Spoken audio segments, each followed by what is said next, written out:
Oh, Frabjous Day Galoo Galay, the Mad Hatter's here to play. Happy St. Patrick's Day, Wolfpack! Catastrophe here, ready to celebrate with a tier list. And what better than a ranking on the other creepy green leprechaun man, the Mad Hatter. Yep, we're doing this for St. Patty's Day. Hope y'all enjoy it. This was a interesting idea somebody recommended, and I decided let's go through with it. Saved it for this exact holiday.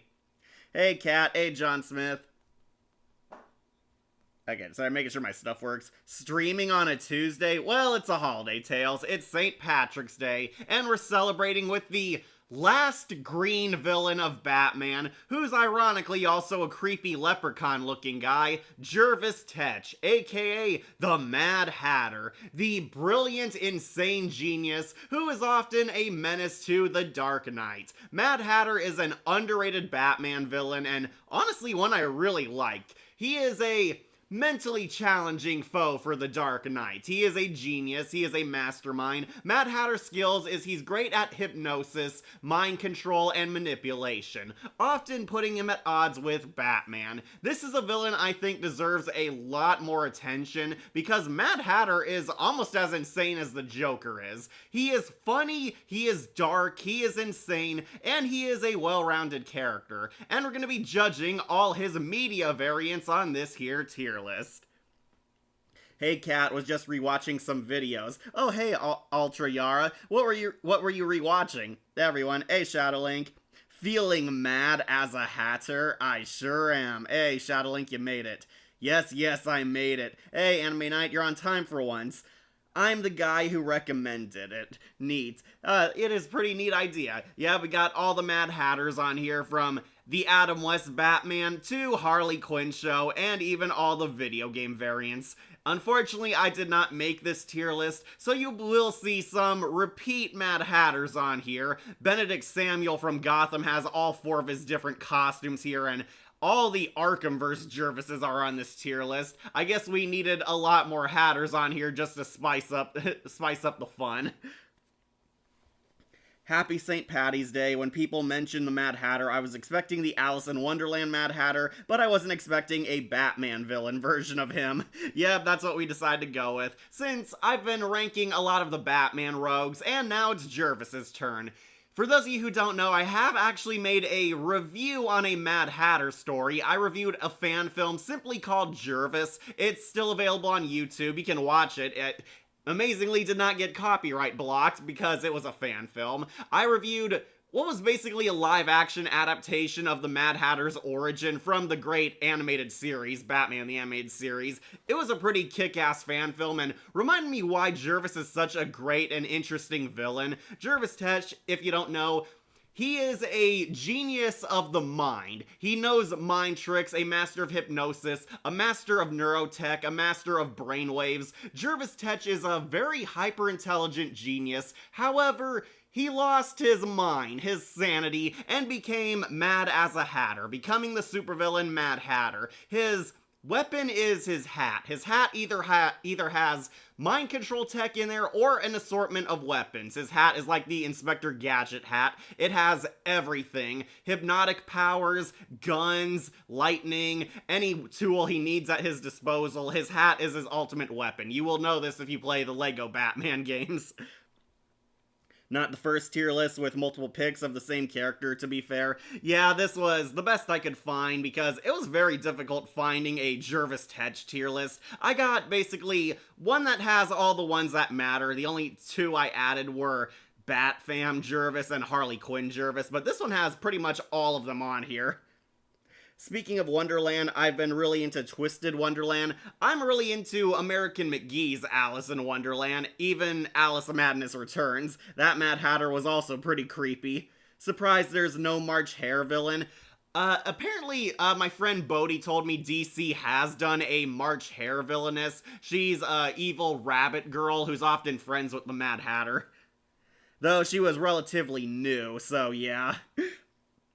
Rewatching the reviews alongside the Council Saga. Oh, thank you, Ultra Yara. I'm really glad some people love the Cat Council Saga. Those were pretty fun villains.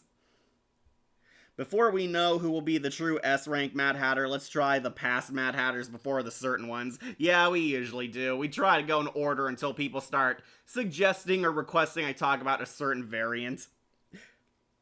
Well, he's kind of inspired by that character in the comics. I really only know of him from Adam West Show and the Arkham games. So, oh, you've never played Lego Batman? He's on all three of them. We got Lego Jervis Tetch on here. And he was in the animated series. Yeah, Batman the animated series. Mad Hatter was like a high-profile villain in that show. And he had one appearance in Harley Quinn, but we got like pretty much every variant of him on here, and we will be judging them on this here tier list from top best to bottom worst. Now, I will explain this if this is your first tier list ever. I'll be ranking and talking about each and every one of the interpretations of our favorite mad supervillain, from who's top hat to bottom hat. And I do have some fun categories on here to help specify their ranking. Up top, we have Rad Hatter. These ones are S tier, perfect 10 out of 10s, the greatest interpretations of this character ever. They are the top of the hat rack, basically. Love these Jervises, fans love them, I love them. They are pretty much Rad Hatters. Then we have Glad Hatter. These ones are A tier, they're gold and silver territory. Like them, might have a few nitpicks here and there, mainly a lack of screen time, or the writing might have not been good. This was a Jervis who did not get enough. But basically, I do think they're good, think they're passable, think they're entertaining. I could definitely see them being great Mad Hatters, but not the perfect ones. Then right smack in the middle, we have Mid Hatter. These ones are okay. They're average, they're adequate, they're serviceable. They're like 5 and 6 out of 10s. Basically Mad Hatters who came, did their job, and were kind of forgotten about. Definitely a Mid Hatter. Then we have Sad Hatter. These ones are lame. They're the lame ducks, the weak ones, the not so impressive Mad Hatters. They could have been great, but ultimately ended up sad. They're a Sad Hatter. Then I do have Hatter who... These ones I don't recognize. I'm going to be putting all the unknown Mad Hatters down here because, as great as I am, I do not know every variation of everything ever. I just do not know these Mad Hatters. I might talk about them a little, but definitely ones I cannot judge because I haven't seen what they're from.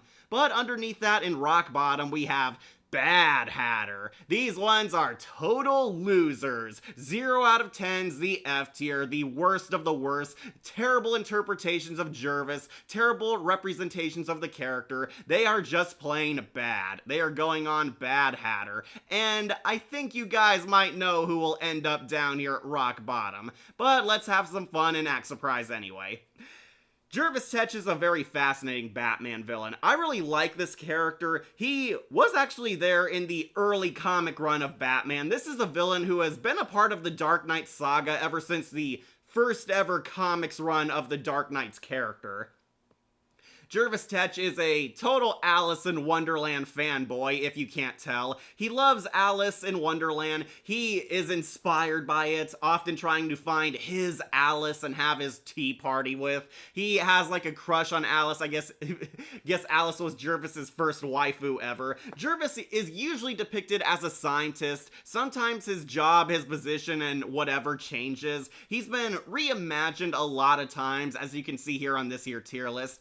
Jervis is usually a master of the mind. He studied the brain, knows how it functions, knows how to control people, either through manipulation, hypnosis, or his brain technology. Yeah, this is a Jervis who practically created a prototype to the Riddler's box. He can read people's minds, he can control them, make them his puppets, his playthings. Jervis is usually a tragic villain, but sometimes his evilness outweighs his tragedy. He is a gifted scientist gone bad. He wastes his gifts on his selfish desires, his selfish dreams, and ultimately gave into insanity. Jervis once at one point was a poor soul who just sought happiness, only to end up another broken mind in Gotham City, becoming and rising up as the ultimate supervillain, the Mad Hatter, and often fights Batman along the way. Usually his tech is in his hat can like do anything, though Mad Hatter is often intelligent, I will say. Don't underestimate this guy. He may seem loopy. He's not always there or aware of what's around him. Again, depending on what depiction you're following, but Mad Hatter is basically a Batman villain a lot of people underestimate, only to prove he's just as dangerous as every villain in Gotham. Let's do it. The Mad Hatter is one of the most underrated Batman villains. I've wanted him in a live-action film for an incredibly long time. I do too. We'll talk about that soon. Rumor has it Joel Schumacher almost had the Mad Hatter instead of the Riddler. He, I believe, wanted Robin Williams to be the Mad Hatter. That actually would have been pretty interesting. I see Robin Williams fitting better as Jervis Tetch than Edward Nygma, honestly. Unfortunately, that didn't fall through, and we got Jim Carrey Riddler, who was also awesome. But yeah, Mad Hatter really should appear in a live-action Batman movie. Fingers crossed we'll see Jervis in The Batman Part 2. Alice in Wonderland in general is one of my faves. Yeah, it is an incredible children's fantasy, I will say. I really love it. The imagery's so cool, the insane storytelling, and of course all those iconic characters. I do love the Disney movie. This Mad Hatter kind of parodies and toes the line of looking like the Ed Wynn Mad Hatter, but usually it was because Warner Brothers was making fun of Disney. Well, he's kind of inspired by he's inspired by the character. You only know him from the Adam West show and Arkham games. He's in Lego Batman too, you know? That was how I was first introduced to him. A list on the monsters from Poppy Playtime. Yeah, Jervis had the Wonderland Gang, yep, with villains consisting of March Harriet, the Walrus and the Carpenter, and the Tiger. I'm amazed we haven't seen Jervis Tetch team up with the White Rabbit. She's a really recently new Batman villain and inspired by the Wonderland White Rabbit. There should be a lot more team-ups with them, but usually Jervis is paired with the Tweedles. Tweedledee and Tweedledum are actually their own villains in Batman. Yeah, play the Arkham games, they have an unlockable there. Yep, really love this character. If the female March Hare makes her debut in the new Batman shows, would be cool, but unlike Harley Quinn and Joker and like Alice in Wonderland, Matter and March Hare are only friends/partners in crime. Yeah, March Hare is usually paired up with Jervis. Hey, am I late? No, Saga, you made it right on time, just talking about the Mad Hatter in general, who he is, and why he's an underrated badass villain. Batman technically has two Mad Hatters because there's Jervis and the Imposter Hatter. Yeah, we'll be getting to him very shortly. Who is the red-haired Hatter that has a mustache? Yeah, David Wayne's Mad Hatter was based off that guy. Technically Brave and the Bold's too, but he was supposed to be based off David Wayne. Yeah, that was the original intent with Robin Williams as Mad Hatter. Yeah, tell me in the comments section below, do you think Robin Williams would have been a great Mad Hatter? Jervis Tetch, the supervillain. Would that have been awesome? I know some people wanted him to be the Riddler, but I think Mad Hatter is a lot more up Williams' alley. When people think of Alice in Wonderland, they only think of the movie and not the books, which is a shame because it's an incredible book series. Also, I think about the video games American McGee made. Those were awesome video games. What do you think of the movie Wolfwalkers, if you've heard of it? Sorry, I've never heard of it, Sabretooth. Hey, Cat, long time no see. Hey, cool show. Doing a special holiday tier list. Also, been really into Ace Attorney. Yeah, I heard great things about those games. Oh yeah, I forgot the Tweedles twins existed, to be honest. We don't see them much, or Humpty Dumpty. You would think they'd be in Jervis's Wonderland gang very often, but apparently no, DC doesn't know how to write anymore. Glad you can make it, Bodhi. We haven't started yet, just talking about the basics, talking about who the Mad Hatter is. Underrated supervillain, really insane guy, really fun bad guy. The Jervis Tetch character is pretty fun, very inventive and creative Batman villain. Wish I seen him in more media, but we got what we got on here, and we'll be judging them right about now. So let's finally kick off this tier list with the first ever Mad Hatter, David Wayne from the Adam West Show, who is going on to Glad Hatter. Okay, so there's kind of an infamous backstory behind this Mad Hatter. David Wayne is a good actor. I do like his performance as the supervillain, though technically this is not Jervis Tetch. This is the big thing that the Adam West Show got criticized for. David Wayne's Mad Hatter is not based on Jervis. He's based on the infamous imposter Mad Hatter. Time for backstory. In the comics, Mad Hatter had his identity stolen. Mad Hatter was a victim of identity theft, and there was an imposter acting as the Mad Hatter in Gotham for a while Jervis was mysteriously disappeared. And the Adam West Show, unfortunately, was following the comics at the time, so their Mad Hatter was actually the imposter Mad Hatter from the Golden Age comics. David Wayne and the show based the performance completely on the imposter during that Mad Hatter story arc. Yeah, unfortunately, the show was on before the story arc was finished, and it revealed that this was not our Mad Hatter. It's actually a pretty fascinating story, but this was kind of what made him high profile. David Wayne looks like a different Mad Hatter because he kind of is. This is not Jervis Tetch. This is the Mad Hatter wannabe. And the show unfortunately treats him like the main Mad Hatter, and to this day there's still fan debates going on about this. However, that being said, David Wayne is honestly a pretty good Mad Hatter. As usual, the Adam West Show is not serious, but here's what makes this Mad Hatter so cool. David Wayne plays his Mad Hatter 100% dead seriously, even in the face of a ridiculous over-the-top cartoon comic show like Adam West's Batman. David Wayne kind of treats this role very dead seriously. Mad Hatter is a lot more intimidating, dead serious, and very imposing. Ironically, using all his goofy Wonderland gimmicks in this, like his hat has hypnotic eyes and lasers in it, and that's kind of the joke. He's kind of like Leslie Nielsen from the Scary Movie sagas. He's being straight-faced, very stone-faced, very coy, very dead serious, as all this ridiculous stuff is happening around him. That's kind of his gimmick. Mad Hatter is obsessed with hats, especially gaining Batman's cowl. This is Mad Hatter's ultimate end goal. He wants the Dark Knight's cowl, his mask basically, wants to steal it, tries to get it, almost succeeds multiple times. At one point, he does the most evil thing ever. He turns Batman's mask pink. Yes, really, that was an episode. Batman gets like a ridiculous pink mask, and they have to cure Batman's mask before it's too late, often fighting Jervis Tetch. I do love his only weakness is he is nothing without the hat. Every time the hat gets knocked off him, falls, he loses the hat, he is powerless. He's a regular guy like you and me. Basically, Mad Hatter does not have powers without his hat, and often gets into those classic Adam West brawls. I do love when they have the big fight on the water tower. He says, Batman can't defeat me without facing the wrath of my hat, and a gust of wind just blows the hat off him, and then he's like, oh crap, now I'm helpless. Really funny stuff. I'm surprised Adam West had a Mad Hatter. Yeah, they did. He was one of the villains they actually gained access to. I was surprised knowing that Mad Hatter was in the Adam West Show. The Adam West Show only had a few Batman villains. They used a lot of original characters, but yeah, alongside Joker, Catwoman, Riddler, Penguin, Mad Hatter actually made it on the list. I joined when you mentioned the March Hare. Yeah, she's a newer Wonderland villain. White Rabbit came 3 years after her. Really hope they get to appear soon.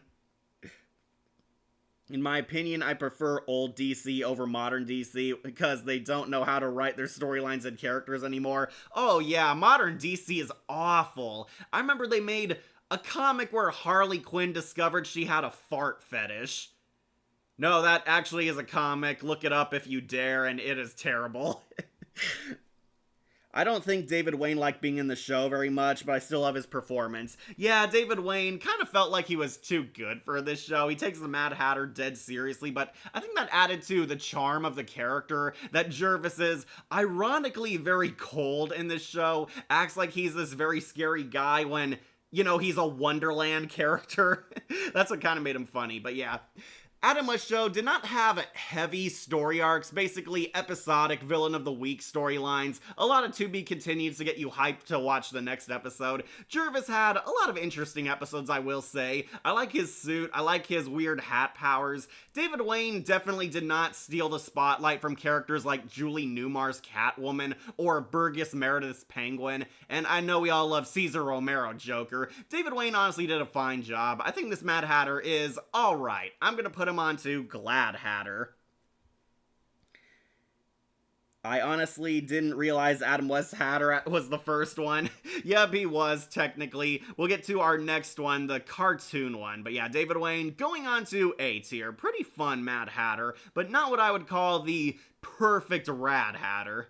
Next we'll do the original cartoon Mad Hatter, Jervis Tetch from the Batman Superman Hour, who is going on to Mid Hatter. Okay, this is a cartoon that takes place in the Super Friends animation. A lot more child-friendly cartoons, a lot more standard, straightforward action-adventure tunes. This Mad Hatter, honestly, alright. He does have his moments. I do like his performance. The design is really weird. Jervis Tetch is an elderly, overweight guy. I guess they didn't want to make him too much like the Disney caricature. But yeah, this is our Mad Hatter from the Superman Batman Hour. Had a lot of interesting episodes. These were very short, kind of old school Hanna-Barbera animation. Mad Hatter drove around in a giant hat car. Actually did have the Wonderland gang in this version. If you're curious, no, they do not have the modern White Rabbit or March Hare. All his Wonderland gang were guys, mostly. Often did a lot of evil capers, had knockout gas in his hats. Kind of Saturday morning cartoon kind of fare, if you catch my drift. This Mad Hatter, he's okay. Has some funny moments, has some entertaining moments, easily outclassed by a lot of other Mad Hatters on this tier list, but for the time, he was an interesting interpretation of this character, and I was kind of surprised he even appeared in an old school Super Friends cartoon. I'll put him right smack in the middle. That's something I don't like reading. Can't stand fart jokes, and that Harley comic is so bad. Who would enjoy this or find this funny? No one finds this funny anymore. Yeah, DC has definitely lost touch with its audience. Isn't Alice in Wonderland a metaphor in the story? Yeah, it's a metaphor that basically it's a mad world out there, and even all the adults look like insane, freaky caricatures to the eyes of a child. I'm glad they kept that trope into the comics and later media where Jervis is nothing without his giant hat. He's reduced to a bawling baby when Batman crushes it in Arkham City. Yeah, funny stuff. Gonna be hearing a lot of Arkhamverse quotes when we get to that guy. Sorry, catch up on comments. Who voiced him? I believe this Mad Hatter voiced by Ted Knight. Yeah, Ted Knight's the douchebag judge from Caddyshack. Apparently he did a lot of voice work back in the 60s and 70s. Ted Knight, I believe, voices this Jervis Tetch. Yeah, it's that guy from Caddyshack. Well, we're waiting. Surprised this guy appeared in a lot of old cartoons. He was pretty much a high-profile voice actor back at the time. Yeah, Ted Knight, I believe, voices this Jervis Tetch, and he does a pretty fine job. Acts kind of like Ed Wynn's Mad Hatter, but with a more mustache-twirling edge towards him. I think that Mad Hatter only appeared in one episode of the cartoon show and wasn't as memorable as the other show's villains. Definitely not. I think Scarecrow had the best appearance. I know someone who said the Adam West Batman show was stupid as hell. Oh, a lot of people think that. It was not serious. It was just goofy campiness, but that's kind of what made it fun. It was a fun and humorous Batman show. Love Batman vs. Two-Face, one of my top 10 Batman movies. But yeah, anyways, Ted Knight's Hatter is a mid-Hatter. Alright, so next, alright, I think we already get to him. Dun dun dun. Batman the Animated Series Mad Hatter, played by the late, great Rowdy McDowall, and shocker, he's going on to Rad Hatter. Yep, our first one, easily one of the best ones. Rowdy McDowall's Mad Hatter, like everything else in the animated series, is epic. This is pretty much one of the definitive Mad Hatter characters. Rowdy McDowall, if you don't know, classic actor, appeared in a lot of Twilight Zones, a lot of old school movies, a big one being Planet of the Apes. He plays Jervis Tetch, and Mad Hatter has some of the all-time greatest episodes from the animated series. We see pretty much everything about Jervis, his origin, his downfall, how he became one of the ultimate villains in Gotham City, and he appeared in quite a large number of episodes. Occasionally he had cameos, but when the plots were focused on him, they definitely went for gold. Iconic girl scream. My job has been consuming me like it's eating away at my soul like I had a soul to begin with. I have no soul. When I watched the Adam West Batman show, it was really funny, especially the theme and the memes that spawned by the newcomers who watched it. Yeah, that was great, though. Julie Newmar, definitely one of my favorite Catwoman. Roddy McDowall previously played Bookworm in the Adam West Batman. That's right, he did. Roddy McDowall was Bookworm in the Adam West show, and he got a huge upgrade for the animated series. I thought Alice in Wonderland was a metaphor for drugs. No, I think C.S. Lewis was, or Lewis Carroll, whoever who wrote it, was on drugs. It's kind of funny, really. Fun fact, he also voiced the Bookworm from the Adam West Batman series. Yeah, I believe he did. Roddy McDowall has tragically passed away. I believe it was like at least over a decade ago at this point, but his Mad Hatter, definitely one of my all-time favorites. I love his origin episode. We do see how the Mad Hatter becomes a supervillain. Jervis Tetch is actually a low-level grunt scientist working for Wayne Industries. Jervis is working on mind control technology to sell for, like, I believe the military, I believe. He is training rats, training animals, wears a prototype headband, and yes, this does become his eventual supervillain hat. He wears like a mind control device on his head where he can make anyone do whatever he commands. He's testing it on animals and coming close to using it on humans, and then the episode happens. Jervis has a crush on his coworker, a hot secretary named Alice. And yes, she does look like the Wonderland character. Jervis has a crush on Alice. Don't worry, she is a full-grown adult, not child Alice. He wants to ask her out, but he's too shy and nervous and socially awkward. You feel sorry for him at first, and then the episode gets really dark. It turns out Alice is actually spoken for. She does have a boyfriend. She and the boyfriend have a big fight, and Jervis rather creepily sees this as his chance. He's finally gonna score, he'll ask Alice out, but you feel sorry for him at first because he does have insecurities. There are moments you do feel for him. He has a crush on somebody who doesn't return the feelings. He has no confidence, he has no mojo, until Jervis gets the idea of, wait a minute, I can make the perfect date with my mind control tech, and he rather illegally steals his top secret device and uses it to control random people. He forces everyone at this fancy restaurant to serve him and Alice, takes her out on a night on the town, buys an expensive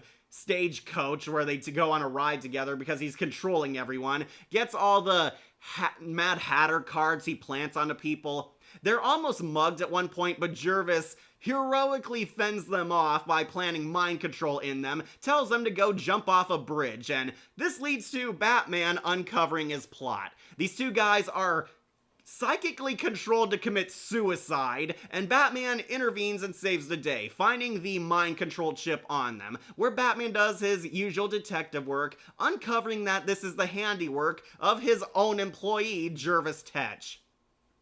Yeah, rather interestingly, this would actually be taken by Joel Schumacher for Batman Forever, one of Batman's villains working for Wayne Industries. Though in Batman Forever it was Edward Nygma, in the show it's Jervis Tetch. Jervis actually works for Wayne Industries. He has a dick boss, he has a troubled life, however, Jervis thinks he's finally scored a victory until Alice gets a phone call from her ex-boyfriend. It turns out he wants to marry Alice and make amends with her. Alice is finding somebody else, finding her own happily ever after, and choosing to be with this guy instead. Apparently she friend-zoned Jervis this entire time, and Jervis completely snaps. Jervis embraces his supervillain moniker and goes on a complete psychotic revenge spree. He turns his boss into the Queen of Hearts, turns a bunch of random innocent people into his Wonderland gang, and eventually takes Alice hostage. Has Batman fight the Wonderland gang. They fight in that really cool Disneyland park, of course, modeled after Wonderland. It's like this amusement park. There's a playing card maze, a bunch of hypnotized mascot characters. They all fight the Dark Knight until Batman literally drops the Jabberwocky on him. Though Batman does call Jervis out. He tells Jervis that he's in love with a shadow, and Jervis realizes that Batman does kind of have a point here. It's like, you've fallen in love with what? A mindless puppet? Is this what you wanted? It didn't have to be this way. You took her away from me, Batman. Jervis very much projecting a lot of his issues onto other people. Yeah, the Mad Hatter is basically insane. Jervis is the original incel villain, goes full Master Org here, pretty much blaming everyone but himself, believes he was denied his happily ever after, believes that life hates him, and starts embracing his supervillain career. Of course, Batman dethrones him, knocks the Jabberwocky statue onto him, it crushes Jervis, and Alice and her boyfriend, who are both controlled, are broken free, and finally embracing each other, ending on kind of a bittersweet ending. Honestly, a rare moment where you feel for the villain. Mad Hatter is crying, reciting a Wonderland poem, saying that he just wanted to find love, and we end on that pretty epic, iconic end clip where we see the Mock Turtle crying. Yeah, it is pretty cheesy, but honestly really cool. I do love it. It does show you Mad Hatter's feelings. All Mad Hatter wanted was happiness, and unfortunately became kind of a workplace shooter in the context of DC. Then Mad Hatter would appear in other episodes. He got a ton of cameos. We always see him locked up in Arkham, see him banter with Harley, with Joker, with Poison Ivy, usually sitting in the background. At one point, the Joker stole his mind control chips for brainwashing the stand-up comedians who gave him a 0 out of 10.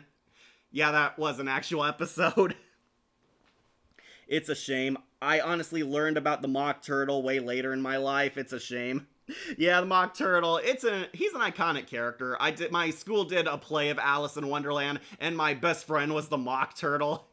He had a pretty good singing voice, though. I can imagine Robin Williams as Jervis, and with the comedic voice tone. Yeah, that would be funny. I remember he made his boss as the Queen of Hearts. Yeah, because she was always shrill, angry, and yelling at him. I had this idea for a different incarnation of Jervis, of how he went to Arkham as a research trip, but upon a stay, he became insane and became the Mad Hatter. That would be pretty interesting, Anime Nights. Though, I did hear that kind of was a story with the Great White Shark from Arkham Asylum, a serious hell on a serious earth. That one actually did depict a sane person going to Arkham and coming out a crazy supervillain. Really interesting story, and Arkham Asylum took a lot of inspiration from that.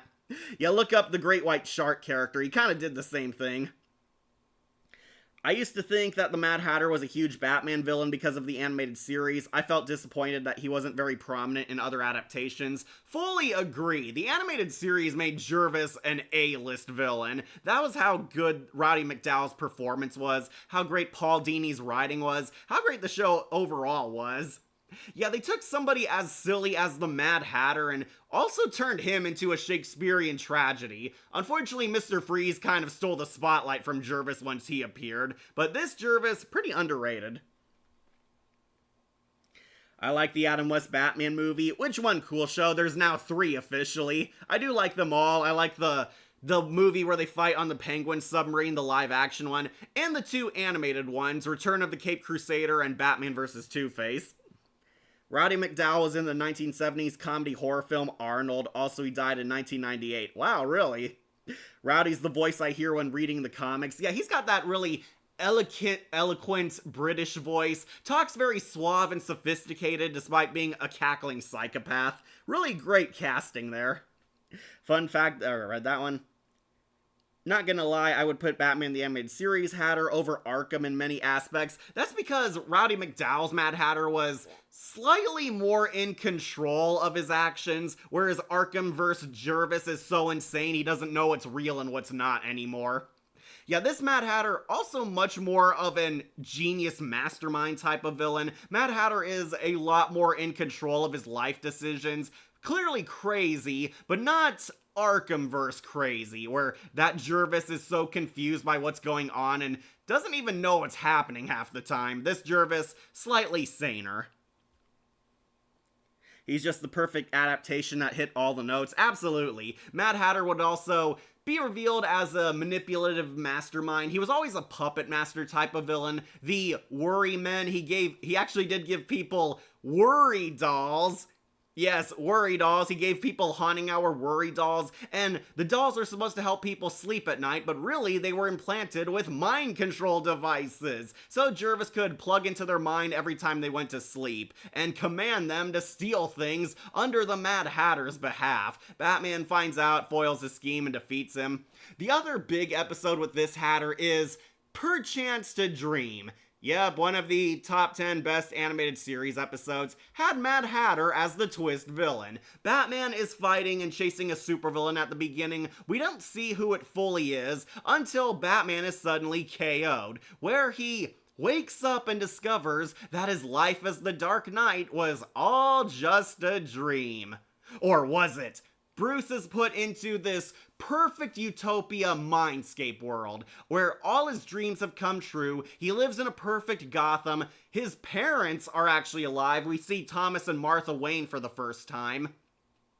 He's engaged to Selina Kyle. Again, perfect babe. He and Alfred are still on good terms, have their father-son dynamic, even with Thomas still in the picture. Gotham is much safer, and somebody else is the Batman. Bruce starts to fall in love with this world, realizes that everything is great here, but there's something amiss. We do see there are hints that something crazy is going on. Namely, he can't read anything. All of Batman's books and all the billboards have weird scribbles on them. And yeah, reading is a different part of the mind, and Bruce is in one of his parts of the brain that can dream. Bruce eventually loses it, realizes that this world is fake, and threatens to jump and kill himself, where Batman is forced to step in. We see Bruce confront Batman, but in this world, Batman is Jervis Tetch. We see it's the Mad Hatter. Jervis appears as the form of Batman's inner consciousness, telling him, yep, this is your perfect dream world. You're in a new happy life, Bruce. I gave you everything you ever wanted. Bruce realizes this world is a lie. Mad Hatter made it up to trap Batman so he couldn't stop him in the real world. And we get one of my brother Wolf's favorite scenes where Bruce realizes that there is a way out, killing himself. Yeah, Bruce jumps off a bell tower. I believe it looks like the bell tower from the Tim Burton movie. But what if you're wrong? What if this isn't a dream? Then I'll see you in your nightmares. Really badass Kevin Conroy line. But Bruce jumps from the tower, kills himself in the game world, only to reawaken strapped to the Mad Hatter's operating table. Bruce breaks free from the perfect dream world and beats up Jervis and his goons. Batman's will was so strong he rejected the perfect utopia. And finally he calls out Jervis, where Jervis actually breaks down crying here, saying, "You have the gall to ask me that? I gave you everything in your perfect world. You would have your perfect dream in your new world so you could stay out of mine." He wanted to remove Batman from his life, trapped him in a Matrix simulator, so Jervis would be free to achieve his happiness without the Dark Knight there to stop him. Where the police show up, arrest the Mad Hatter, and take away his dream devices, leaving us with another iconic tragic ending. What is this thing? They're looking at Mad Hatter's mind control hat, and Batman sulks and says, "The stuff dreams are made of." Ending on another really bittersweet ending. Kind of amazed that the animated series had so many dark and tragic emotional endings. Very iconic Hatter, not to mention every one of his episodes were great, especially Perchance to Dream, which is top 5 favorites of the series for me. Great choice, Shadow, great choice. Perchance to Dream is one of the top episodes, and once again, the Mad Hatter is a part of it. Roddy McDowall's performance is very great. He's kind of playful, a bit mischievous. Not as sadistic as Peter McNichol's Mad Hatter, but he has this basically fake politeness to him. The Mad Hatter acts like he's very suave, very friendly. They use a lot of Roddy McDowall's British upper class speaking voice, only to kind of hide that Mad Hatter is still the insane supervillain we all know and love to hate. Rowdy's the voice I hear when reading the comics. Great choice, Bodhi. Rowdy and Peter McNichol are two of my favorite Mad Hatters, but we'll get to Peter soon enough. Hatter, but what if you're wrong? What if this isn't a dream? Then I'll see you in your nightmares. Yeah, that was one of the best lines. I don't care how cheesy it is, Kevin Conroy makes it work. Roddy McDowall read that one. The fact that Adam West and Burt Ward voiced young Mermaid Man and Barnacle Boy in the time travel episode, when the characters are clearly based on their Batman and Robin portrayals, is classic. Yeah, even though Mermaid Man and Barnacle Boy are supposed to be Aquaman and Aqualad. But yeah, pretty funny casting. Jervis also had a crush on a coworker named Alice. We did talk about that. And when he learned that she has a boyfriend and wanted to use his tech to be his, but he refused. Oh, I didn't know that. I used to think that the Mad Hatter was a huge Batman villain. Alright, read that one. Yeah, he wasn't. He started to seem that way in the 90s and early 2000s. Mad Hatter was in a lot of stuff, then unfortunately Jervis was the one villain who kind of faded away into obscurity. I'm sure there's other villains people don't know of, like mainstream audiences still don't know Ra's al Ghul or Hush or even Black Mask. Some people didn't even know Black Mask was in Gotham until they watched the stupid Birds of Prey movie. Yeah, Robin Williams would have been great as Jervis. AKA the episode with the Condiment King. Ah, yeah, the stand-up comedians episode. Joker brainwashed a bunch of judges who gave him a bad score when he was a stand-up comedian using Jervis's tech, and he made them pathetic Z-list wannabe supervillains. There was the Pack Rat, there was Mighty Mom, and Condiment King, who amazingly caught on and became one of the most remembered and memed about characters from the animated series. Just to bring up Wild Force, what did you think of the Gorilla Zord's debut? In my opinion, it's awesome. The Gorilla Zord is pretty awesome. My only problem was it was kind of random how they found it, because the other Rangers had like their Zords tied to their personal story. Cole kind of just stumbles upon the gorilla, but the Zord itself is awesome, along with that battle sequence. And the way he uses bananas as weapons is cool. Yep, and his one-time theme kind of comes from the Donkey Kong. Yeah, I thought it sounded familiar. Yeah, Gorilla Zord is awesome. Hey, the Adam West Show had the Joker trying to rig a surfing competition, so... Yeah, Joker is the most petty supervillain in Gotham. Even though he's a high profile and a force of nature, Joker does have his petty moments.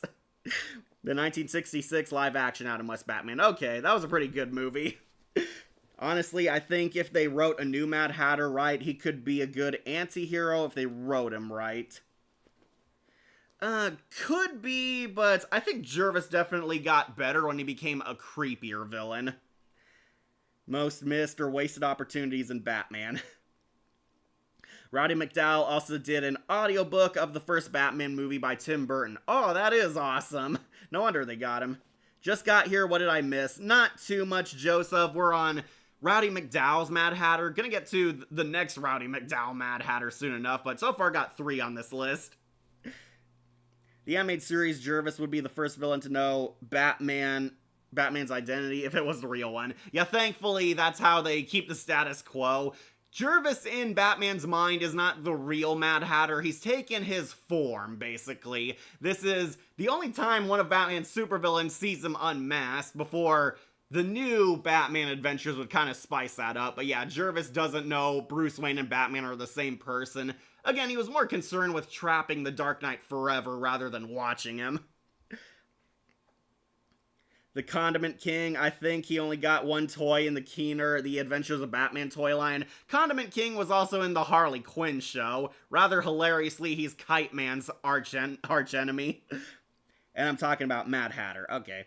So the Joker was not the first medium to make the Joker a failed stand-up comedian, lol. No, it was not. Joker usually he tried to be a stand-up comedian before. The animated series made it mainstream. The Killing Joke was the first one that actually did it.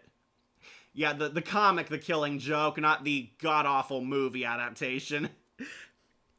Yeah, Joker is usually portrayed as a failed comedian before he got mutated into the insane monster clown. I think Batman the Animated Series was the first time the Mad Hatters had an origin story, long before the comic gave him an origin in the comics. Yeah, Mad as the Hatter did a great origin story for this guy, so good that people consider it his canon origin.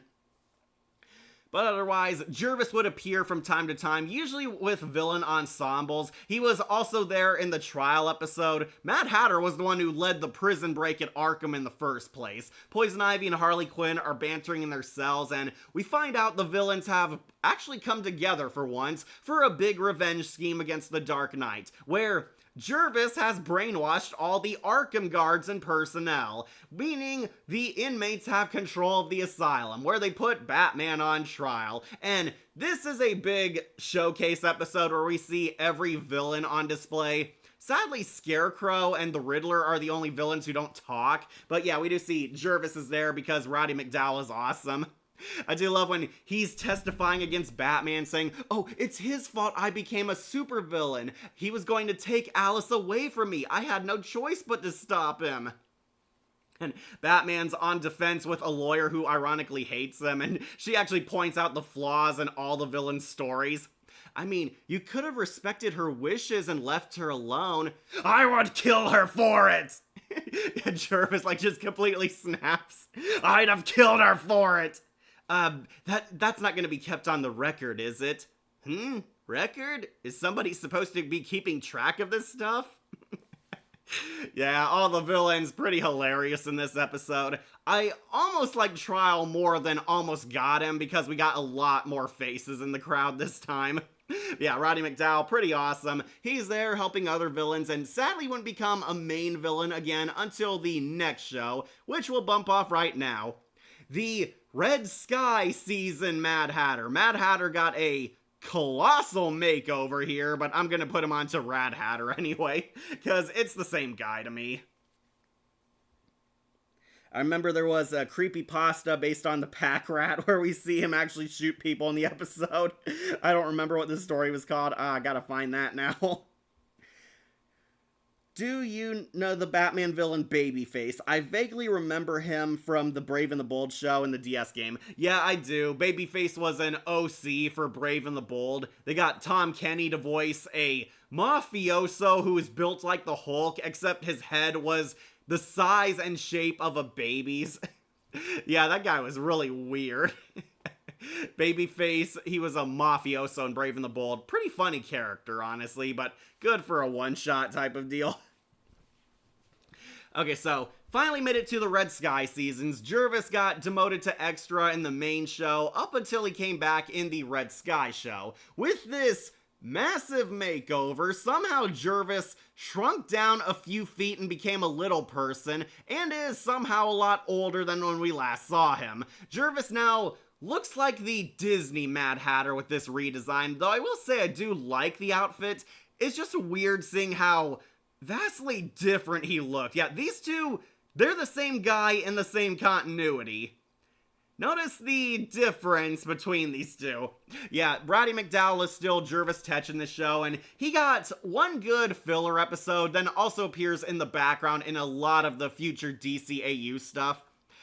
Jervis Tetch has one more bonus episode in the final season where he's actually taken over Haley's Flying Circus. Jervis is disguised as a clown and secretly planting his mind control devices on the circus animals, making the animals commit robberies on his behalf. We see he plants it on the gorillas, on wildcats, on snakes, basically every animal a circus has. This episode kind of explores Dick Grayson's backstory, where Dick and this zookeeper girl had a former relationship. Dick is investigating the circus. We're tricked into believing the girl running the zoo operation is actually the villain. No, it turns out it's the Mad Hatter. Mad Hatter's behind everything, leading to a Batman and Nightwing team-up. They fight Jervis and his brainwashed animal minions, eventually defeat him by having a gorilla sit on him. And yeah, it's a pretty dumb fun episode. Not what I would call one of the top episodes of the animated series, but definitely an interesting Mad Hatter tale. Then he would show up in other stuff. He was there on a talk show with Harley Quinn and the Riddler complaining about how Batman ruined their lives when he's exposed as Bruce Wayne. Spoilers, it was all just a dream. But yeah, Mad Hatter's demanding, we demand justice. We demand our rights. Tom Kenny, another Batman SpongeBob connection. Lol, these two. Yep.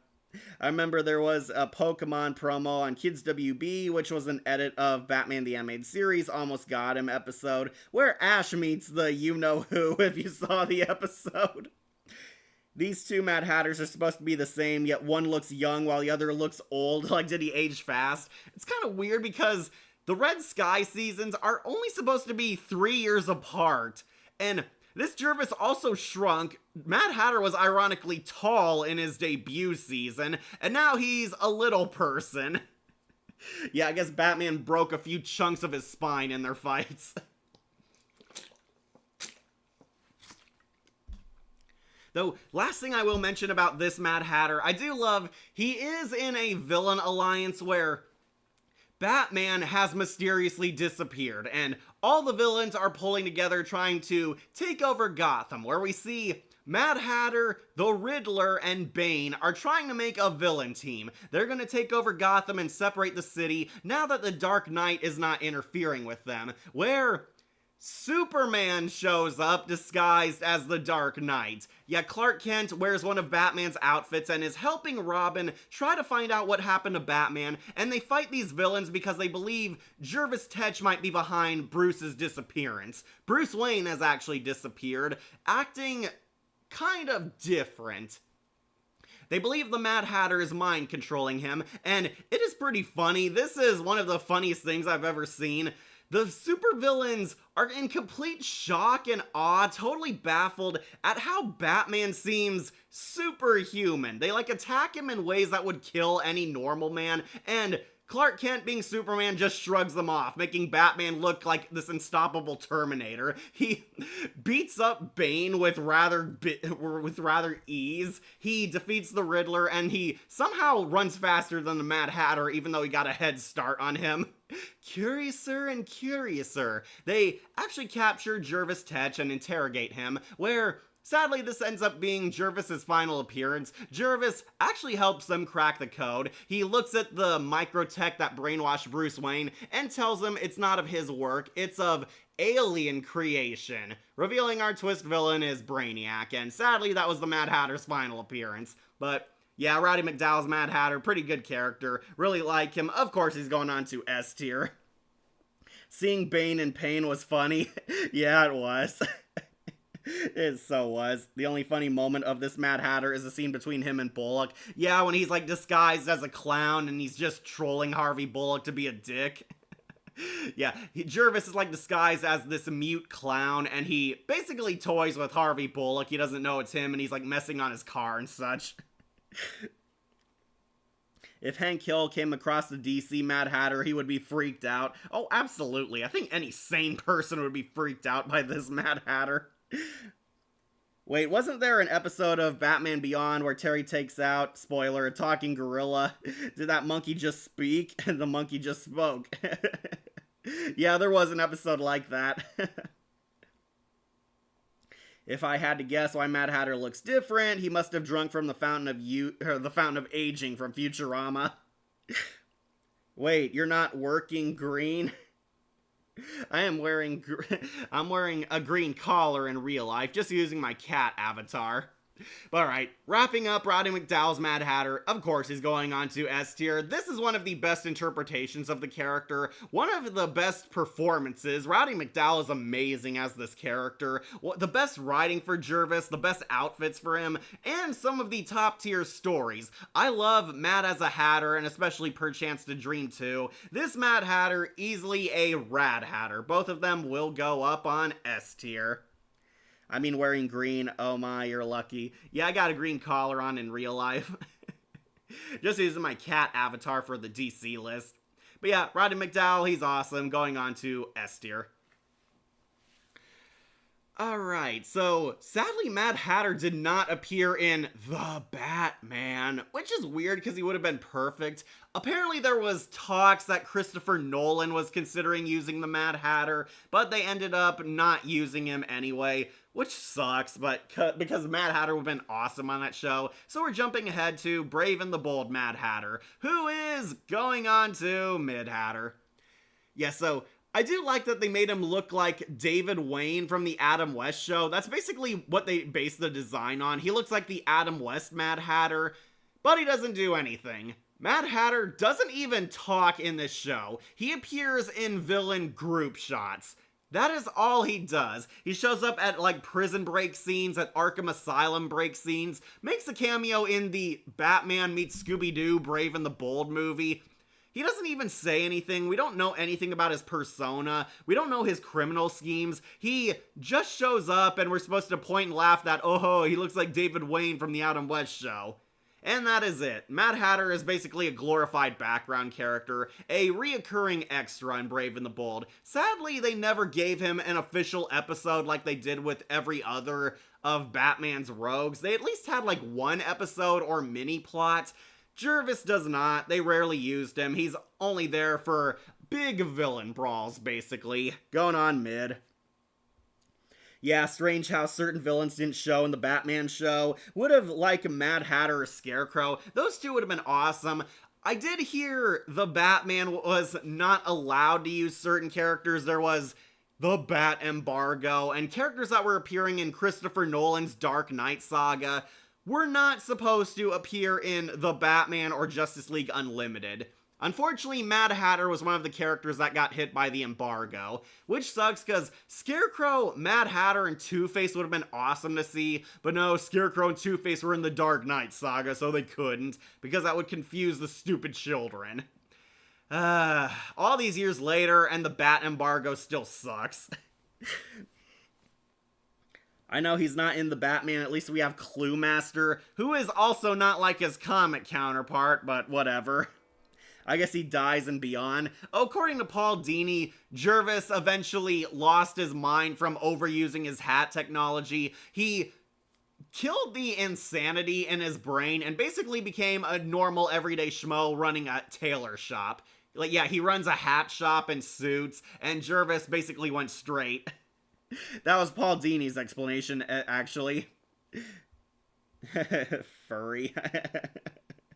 Yeah, he's still alive. I kind of forgot about Mad Hatter was in Brave and the Bold, like he didn't even get his own segment or own episode in the show. He was just a background character. Yeah, that was the problem. Mad Hatter was not used. Weirdly, they used a lot of other obscure characters, but Jervis should have gotten more in this show. All of these guys are a better Mad Hatter than Johnny Depp. Well, except for Batwoman's Mad Hatter. We'll get to him soon.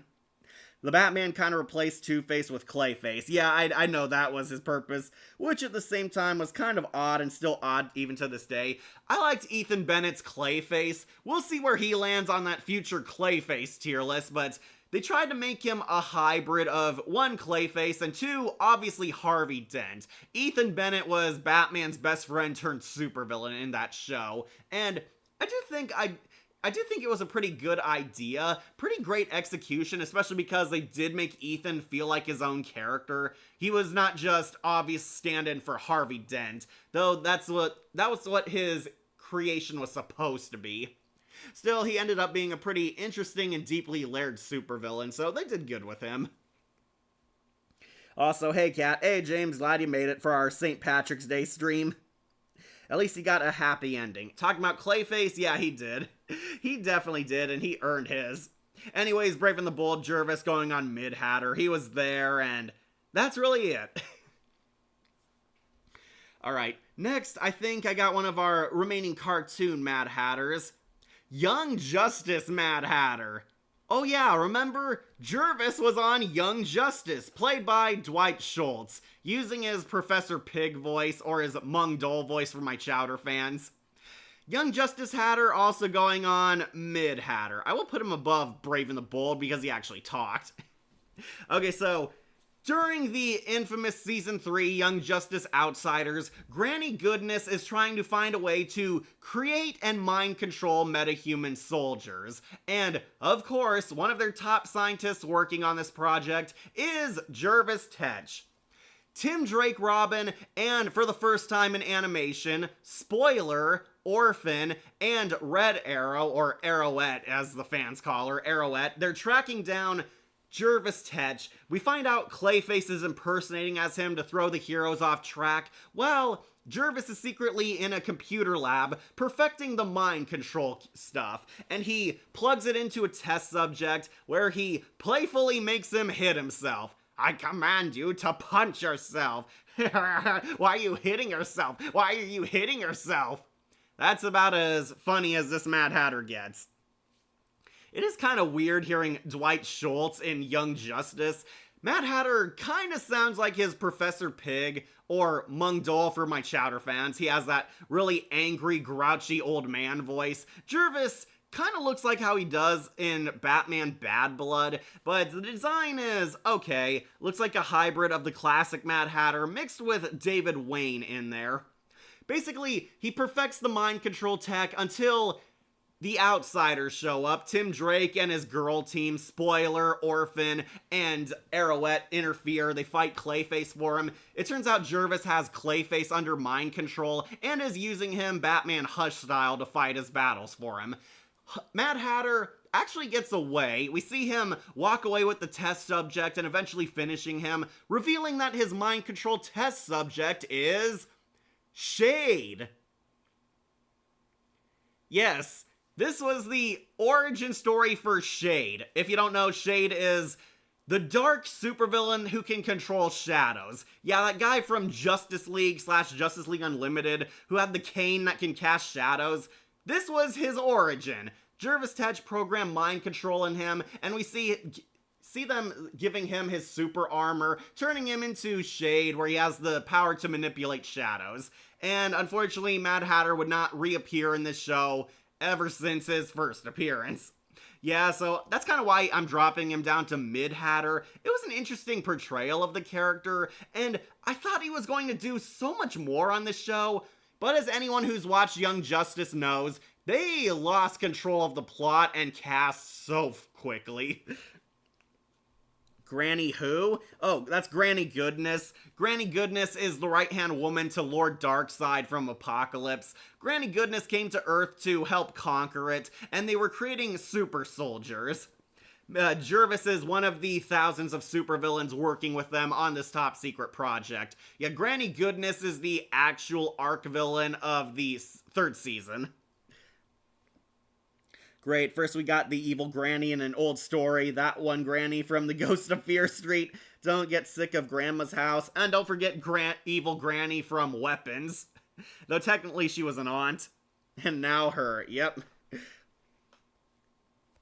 Okay, so, yeah, basically, Jervis had one appearance, one episode, and he gets away where I believe they were gonna hype him up for a second rematch fight against Batman's team, but never happened because Young Justice was cancelled, and I, for one, am very glad about that because the show lost its way. But this Mad Hatter, going on to mid-Hatter, he was there, he was interesting, but ultimately ended up just a serviceable version of this character. It's a shame that Ed Asner is gone. He was a good Granny Goodness voice. Absolutely he was. Yeah, Dwight Schultz is Mad Hatter. Wish we got more of him. Going on to mid-Hatter. Yeah, Ed Asner was a great Granny Goodness.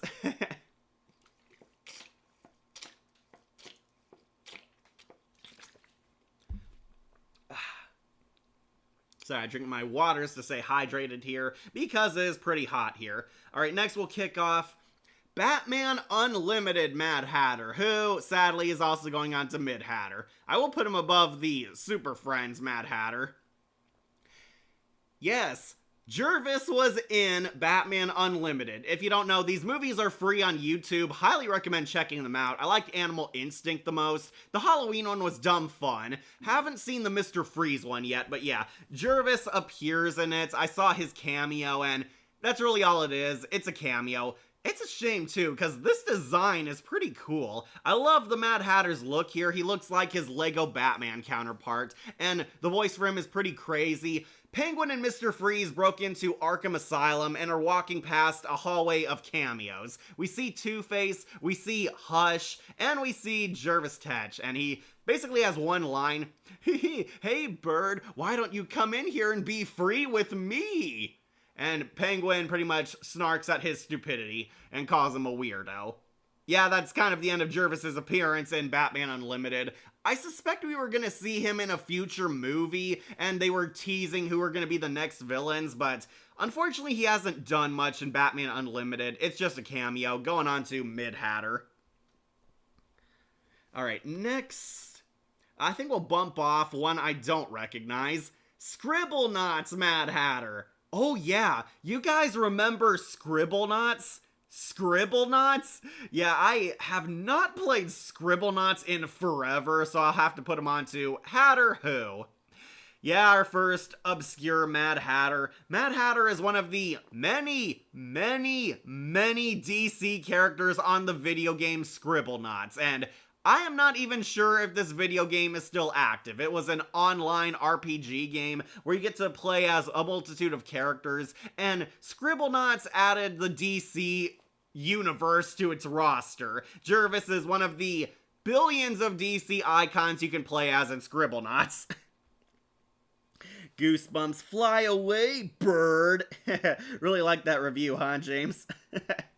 I was supposed to do that review with the Film Exorcist, but couldn't get Film Exorcist on board. Anyways, Scribblenauts Jervis, yeah, going on to Hatter Who. Speaking of which, I'm also going to dump the video game Jervis Tetch from The Adventures of Batman and Robin video game. Yeah, Jervis is a boss fight in it, and I have never played this video game before. The Adventures of Batman and Robin had a video game, I assume a pixelated game based on this image, and Jervis Tetch is one of the boss fights in it. It's set in the animated series universe. Never played it. Never played it. No, but I heard of Psychonauts. Yeah, that weird game starring Alpha. Yeah, Richard Horvitz, the voice of Alpha, Invader Zim, Billy, and Squirrel Boy, is actually the main character in Psychonauts. Who ever heard of that game? Yeah, The Adventures of Batman and Robin had a handheld game, and Jervis is in it. I've never played this, and based on the look, I suspect it is very 90s. It was based on the animated series, but sorry folks, haven't played it. Going on Hatter Who. Alright, so honestly got a pretty good selection of Jervises. Last one I don't recognize, we'll bump off DCU Online Jervis. Yeah, I have not played this game in forever. He's also going on to Hatter Who. Honestly, I do really like this guy's design though. He looks pretty cool. Yeah, Mad Hatter is in the online game DC Universe Online, and it has been ages since I've replayed this game. I have not gone back to it for a long while because I got much better Batman games to play. But this Jervis, I do like his design, but tell me if you like him or not. I'm going to put him on to Hatter Who because I just do not have much memory of this title. Alright, so I think we bumped off all the Jervises I don't recognize. Let's bump off... who to do next? I guess we'll do his next cartoon appearance, which, going show-wise, should be Harley Quinn. Yeah, we'll do Harley Quinn Mad Hatter, who is going on to Glad Hatter, but sadly low because he was a one-shot villain. Yep, Jervis made it into the Harley Quinn show, and woefully was only used for one episode. This is basically a filler episode. Harley Quinn is breaking into Wayne Industries because she wants to capture Bruce Wayne, since Bruce knows where Poison Ivy's plants are being held. While there, she bumps into Batgirl, and the two are jumped by the Mad Hatter. The Mad Hatter has launched a revenge spree across Gotham. He sold a bunch of mind control hats, gained a new elite henchman, and is going to get revenge on Bruce Wayne. However, he captures Batgirl and Harley Quinn first, forcing them to play Russian roulette with a tea party. Yeah, it is pretty trippy. I do like his voice, though some things are really weird about him. They emphasize Jervis's pervy side. He comes off as a creeper, sniffing Harley Quinn's hair, rubbing Batgirl's shoulders sensually, making accidental innuendos, and it's kind of teased, oh, is he a pervert or is he that stupid and not knows what he's saying? Why he looked like a leprechaun? That was apparently a decision by the animators. I suspect they wanted to make him look like his Red Skies season counterpart, mixed a little with the Lego Jervis Tetch. I do like the colors, though the weird leprechaun design is very bizarre. His voice is also pretty funny. The guy playing him is trying his damnedest to sound like Peter McNichol. He almost catches it, but clearly loses it a few times. This Mad Hatter looks cool, but other DC games I never heard of or never played. Yeah, same here, Joseph. Okay, so basically Mad Hatter takes Harley Quinn and Batgirl hostage, and The main plot is about Harley Quinn and Batgirl being frenemies. Harley Quinn wants nothing to do with Batgirl, actually abandons her to the Mad Hatter. She convinces Jervis to set her free because, oh, we're both villains. We're both evildoers. We should be looking out for each other. And Jervis actually agrees and sets Harley Quinn loose to cause some madness. However, Harley Quinn is overcome by guilt and goes back for Batgirl. She realizes what she did was wrong and she doesn't want to let Barbara die. Barbara is almost killed by his cyanide tea, which he hilariously forces one of his goons to drink. Yeah, he plays Russian roulette with a tea kettle. One of the goons drinks the tea and says, "Oh, that wasn't bad," and then he dies horribly. It melts his insides.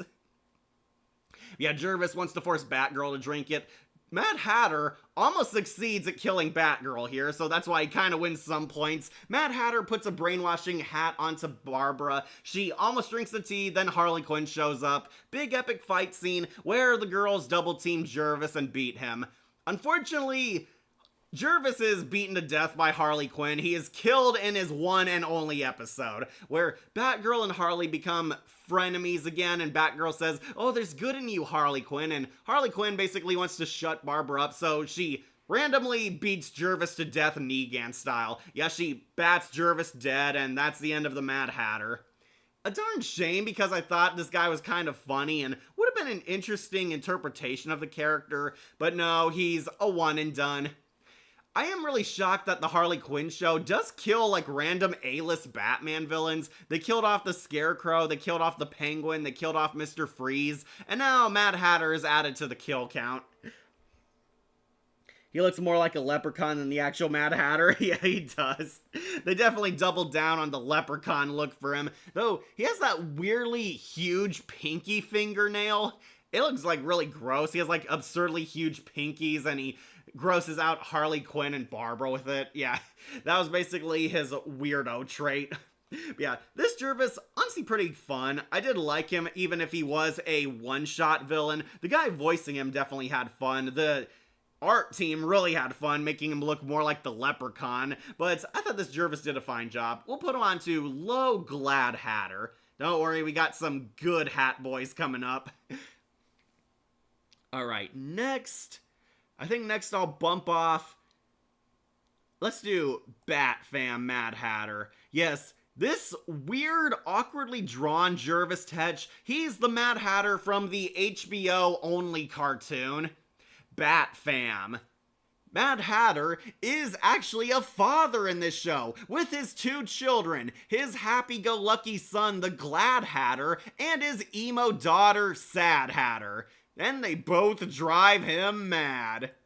Yeah, going on to bad. This Mad Hatter sucks. Mad Hatter is an annoyed single father in the show. First off, who the hell had children with Jervis Tetch? I mean, isn't the whole idea is the Mad Hatter is the most unattractive guy in the DC universe? Yeah, Mad Hatter has two children who are villains like him. Glad Hatter, his son, and Sad Hatter, his emo daughter. And they basically both annoy him. He's constantly angry all the time, hence why he's called Mad Hatter, and he wants to form a family supervillain gang, and basically they epic fail. Yeah, going on to bad. This show is bad, don't watch it. He looks like Charlie. Why does he call himself the Mad Hatter anyway? Did he name himself after that Putz from Alice in Wonderland story? That was the real reason why he named himself Mad Hatter James, though a partial reason is he also loves hats and he's insane. But yeah, it is clearly Alice in Wonderland inspired. He fit in with the smiling friends. It makes me wonder. Bat Fam, oh boy, I've seen the show and it's not great. Yeah, I could not tolerate it. Merry Little Batman alone was a garbage tier movie, and the show is also really terrible. DC really needs to go back to action-adventure tunes and stop the goofball comedies aimed at kindergartners. Bat Fam Hatter looks like Charlie from frickin' Smiling Friends. Never heard of this show anyway. Don't worry, Shadow, you're missing nothing. It's pretty much a baby show. They quote-unquote claim it's for families, and it wants to be Adventure Time so bad, but with Batman characters. it pretty much epic fails. The animation alone is just too hideous. This Mad Hatter does not even look all that good. I think the Leprechaun Harley Quinn Mad Hatter looks better. If you're wondering how bad the show is, the show made Cyclone a villain, and it doesn't have Nightwing or Red Hood, despite being about the Bat family. Yeah, it has Damian Wayne Robin, Alfred, and 3 random OC characters, including this weird black woman. I think she's supposed to be Catwoman, but I cannot tell because the animation is just that hideous. You make me laugh to death, Dead Cats. Sorry about that, Saga. Yeah, I have some funny ones. Batfam, awful, awful, skip it. And of course it has an awful Hatter. First, Bad Hatter. Alright, next I'll bump off Long Halloween Jervis. Yeah, remember, Jervis Tetch was in Batman the Long Halloween movies. The Long Halloween movies are actually pretty good. I do like the 2-parter movies. They are very fun, very deep, and Jervis appears in it. Jervis makes a cameo as a random inmate at Arkham Asylum, and lo and behold, these random inmates Batman walks across turn out to be his future villains. Mad Hatter, this guy looks even more like a leprechaun. This one, I might actually put onto Glad Hatter. We'll put him onto A tier. Underneath you, of course, David Wayne, because you had more screen time. Okay, so John DiMaggio is the Mad Hatter, and if you're curious, he sounds like Jake the dog. Do cats eat bats? Do bats eat cats? We'll find out, Batman. They're really weird. He kind of sounds like Jake the dog. He quotes a lot of Wonderland song lyrics. Mad Hatter escapes Arkham Asylum alongside the Scarecrow, and basically, they're hired by some mysterious benefactor to take out the Dark Knight. Batman fights the Scarecrow and the Mad Hatter, and I do like this idea that Jervis Tetch and Jonathan Crane are actually best friends in this version. Yeah, Mad Hatter and Scarecrow are both best friends. John DiMaggio uses his Jake the Dog voice. Almost sounds like Bender in a few scenes wherever he's cackling evilly, but yeah. They're riding a horse carriage and they abducted Batman. Scarecrow knocked him out with his fear gas. They beat him, catch him, and try to bury Batman alive in a mausoleum alongside all their secret loot. They recently robbed a bank and have a ton of money until Batman regains consciousness and has a double team fight against them. Batman takes out Scarecrow, surprise, with his own fear toxin, and Jervis pretty much puts up a pretty good fight until he's beaten by the Dark Knight, and he doesn't reappear again until the climax of the movie where all the villains unite to take down Carmine Falcone, turning Gotham into a supervillain turf. And honestly, they didn't do too bad. I do really like this design. They try to make him look like Warwick Davis's Leprechaun a little too much. Mad Hatter is once again a little person in this cartoon. DiMaggio has a really creepy voice to him. I do like that he is a threat. Unfortunately, the one thing they don't do is show you that he has mind control powers, which is Mad Hatter's ultimate MO, but yeah, whatever. Can't go wrong with John DiMaggio. No, you can't. Honestly, his scenes are so short, they might be on YouTube. Like, go check it out. Check out Mad Hatter and Scarecrow in the Long Halloween. They're like only 2 to 3 minutes long in total. But yeah, Mad Hatter's there, and he's in the supervillain gang war. DiMaggio does a pretty delightful job. He is pretty funny as the Mad Hatter. Kind of hope that he voices him again, but yeah. Basically a minor appearance. He's a minor antagonist until he's taken out, so Bruce can resume hunting down the Holiday Killer. Then he doesn't show up again until the supervillains take over Gotham. That's basically it. He's defeated in the climatic showdown where Batman and Catwoman show up, fight all of Batman's rogues, and take down Two-Face. And yeah, that's kind of the last we see of him. Okay, that's enough. It looked like if Charlie made love with Humpty Dumpty. I'm the Mad Hatter, meatbags. John DiMaggio is pretty funny. Yeah, highly recommend checking out the Long Halloween movies. They're the only good Tomorrowverse movies. I did like the Supergirl movie, Supergirl and the Legion of Superheroes. That one was pretty underrated, but Long Halloween, easily the best of the Tomorrowverse. The rest are okay to total trash. Yeah, this Mad Hatter going on to Glad Hatter. Alright, on our final string. while we're talking about movies, I'll knock off our last movie Mad Hatter. Batman Bad Blood Mad Hatter, played by the great Robin Atkin Downes, and he too actually might go on to Glad Hatter. Yeah, I will put him above David Wayne at least. Batman Bad Blood is a really god-awful movie. One, it's a part of the Damian Wayne saga, so there's your warning. Batman Bad Blood actually has one highlight. They took a lot of Gotham's D-list supervillains and made them so awesome. Talia al Ghul is the main villain of the movie, and she recruits several of Batman's obscure, lesser-known villains, one of them being the Mad Hatter, alongside Firefly, Killer Moth, Calculator, and Onyx. And they actually made Mad Hatter pretty cool. Jervis joins the League of Assassins, and actually gets an upgrade alongside all these D-list villains. Yeah, Bad Blood suddenly turned a bunch of the goofy comic relief villains into these dead serious assassins, and Jervis Tetch got a total makeover in this movie. He is a lot more badass, a lot more sinister, and he is basically one of the evil geniuses alongside the team. Talia al Ghul has hatched this insane, overly convoluted scheme to mind control the United Nations. And of course, this is where the Mad Hatter factors in. Thanks to Jervis and Calculator's great technology, they take control of the United Nations, including Batman himself. Batman disappears in this movie, so Dick Grayson can become the Dark Knight. This is a reference to one of the infamous era of comics where Bruce Wayne was believed to be dead. DC did the impossible. They killed off Batman. And Dick Grayson took up the cowl to become the new Dark Knight. It's a movie about the Bat family versus Damian Wayne's evil toxic mother. And Talia basically has all these cool side villains there who are cool on the sidelines.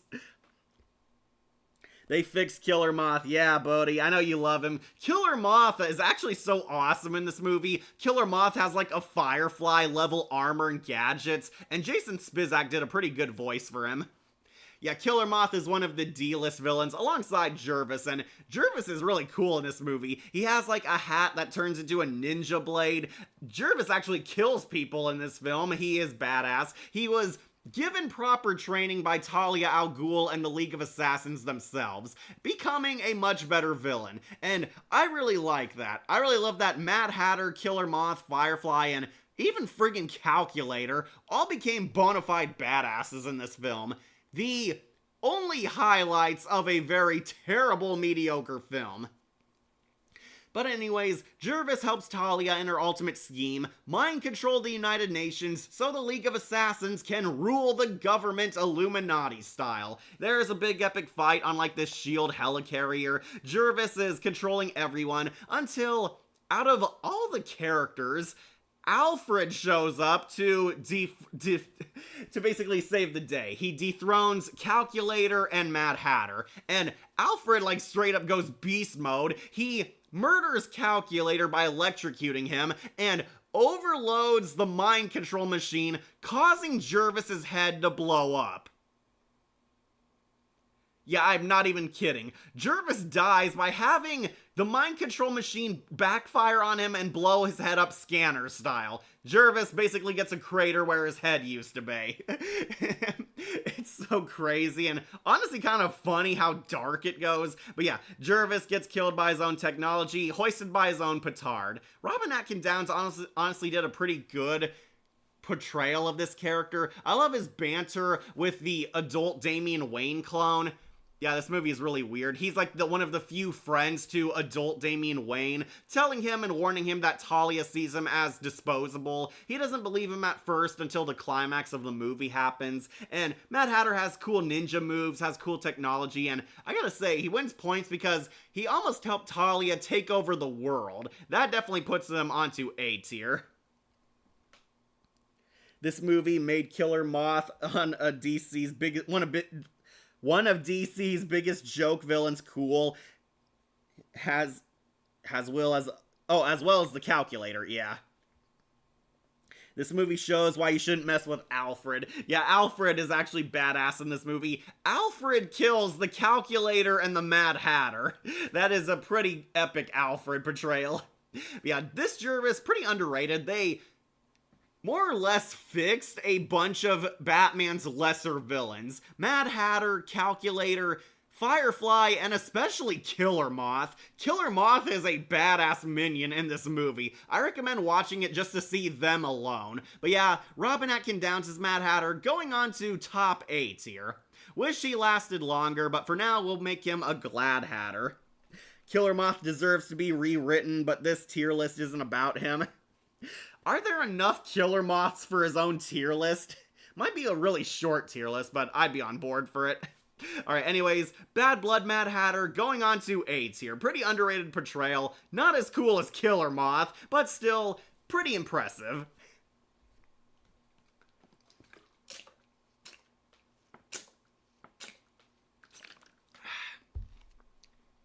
Alright. Next, we got pretty much all the Arkham Jervises, and this is all the same guy, all the Gotham Mad Hatters. We'll bump off Lego Batman Jervis, who, shocker, is going on to S tier, Rad Hatter. Oh man, I've said this speech so many times. I love Lego Batman. They made a lot of Batman's characters super fun and brought a lot of characters the public like me didn't know about onto the video game scene. And yeah, Lego Jervis, pretty awesome. This was my introduction to the Mad Hatter character, and I was hooked ever since I first saw him. Lego Mad Hatter, pretty fun. His special ability is he has the mind control ability. This is a power only all the mentally powerful Batman villains hold. So, Mad Hatter, Scarecrow, and the Riddler, Jervis can manipulate minds, can plant his literal mind control Lego chips onto people, can plant bombs, and Jervis also has the double jump. Yeah, Jervis can double jump because he has a propeller in his hat. And I think Jervis low-key has some flying abilities with it. But yeah, Jervis pretty much gets a huge combat upgrade for this video game, and I really like it. Jervis is a part of the Joker segment. Joker's villains consist of Mad Hatter, Harley Quinn, of course, the Scarecrow, and your boy Killer Moth.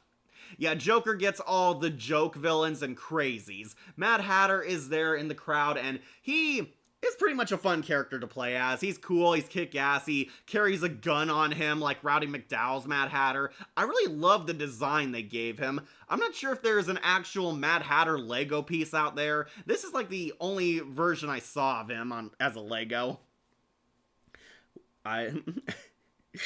No, I wish. Lego Batman 1 does the most with him. Yeah, Jervis basically helps fight Batman. He infiltrates the chemical factory, helps the Joker enact his ultimate plan, gas all of Gotham to death with his laughing gas. He's making the Joker venom, and they go to a chemical factory to steal the right chemicals so Joker can manufacture it into a bomb. Joker and Jervis Tej basically invade a chemical factory, have a fight against them, until Batman comes, and I will say I do like Jervis's boss fight more in the handheld game, because they made him a lot creepier. Jervis has mind-controlled police officers, basically have a big Lego chip planted on their headpiece, and you're basically forced to fight them. In the DS game, you have to rip off the chip, you like throw batarangs at their heads, and that breaks them free. Here, though, no, you do have to kill them. Yeah, you basically fight him in both versions on top of a chemical reactor. And basically, you have to overload the reactor, causing the chemicals to flood Jervis off his high horse. Jervis gets knocked down by a bunch of chemicals in both boss fights, and that's the end of the Mad Hatter. And you last see him in Arkham Asylum having a tea party in his prison cell. Hi, Cat. Mad Hatter. Yep, we're talking about Mad Hatter, Akira. Lego Batman video game Mad Hatter was the first time knowing about the Mad Hatter. Well, my first time too, yeah. Lego never made Mad Hatter as a minifigure or any Lego set even to this day. Aw, that's a shame. This Lego Mad Hatter was so awesome. I was surprised they didn't make an actual toy of him. While we're on Legos, I think we'll also knock off animated series Mad Hatter, who, yeah, I'm gonna also put onto S tier because the Lego games are just awesome. So, in Lego Batman 2, they gave Mad Hatter another makeover, making him look like Rowdy McDowell from the animated series. Kind of weird because I thought his first design was really awesome, but Roddy McDowell is still an S tier Hatter in my eyes, so we'll put him onto S tier too. Yeah, this is what he looks like in the other Lego games. I believe the DC Supervillains also had him, but I still haven't played that game. Yeah, basically, same deal as his first counterpart, has mind control powers, has the propeller in his hat, can double jump. Jervis is pretty awesome. I'm gonna put both Lego versions onto Rad Hatter. Like, so cool, like, that is, okay, that is his DC Supervillains look. Okay, we'll say, huge props for making him look like the animated series Mad Hatter, though the first one just has a stronger place in my heart. Yep, doing Mad Hatter to celebrate St. Patrick's Day, Akira. Alright, so that's enough of the Lego Hatters. We'll put them both on S tier. Yes, they're fun. Yes, they're cool. I do like them. They are outclassed by much better Mad Hatters, but yeah, definitely fun toys. Okay, that is Lego DC Supervillains Hatter. The Lego Batman trilogy kept the original figure design throughout. Okay, I did not know that. Alright, my mistake. This is Supervillains, the Lego DC Supervillains Mad Hatter, who I'll still put onto S tier anyway, because the Lego games are awesome. It's worth noting Mad Hatter wasn't even in the Lego Batman movie. Despite having all the original Lego Batman 1 villains, even Mad Hatter's minion March Harriet has a cameo, but no Mad Hatter. Boy, that is really stupid. And man, they gave Jervis the cold shoulder. Did Wolf see the AMV? No, Wolf has not yet.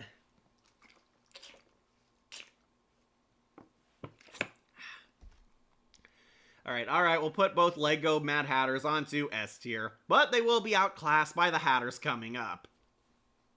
Alright, so before we get to the top hats, we do have one more god-awful Mad Hatter on this tier list, and that is Batwoman Mad Hatter.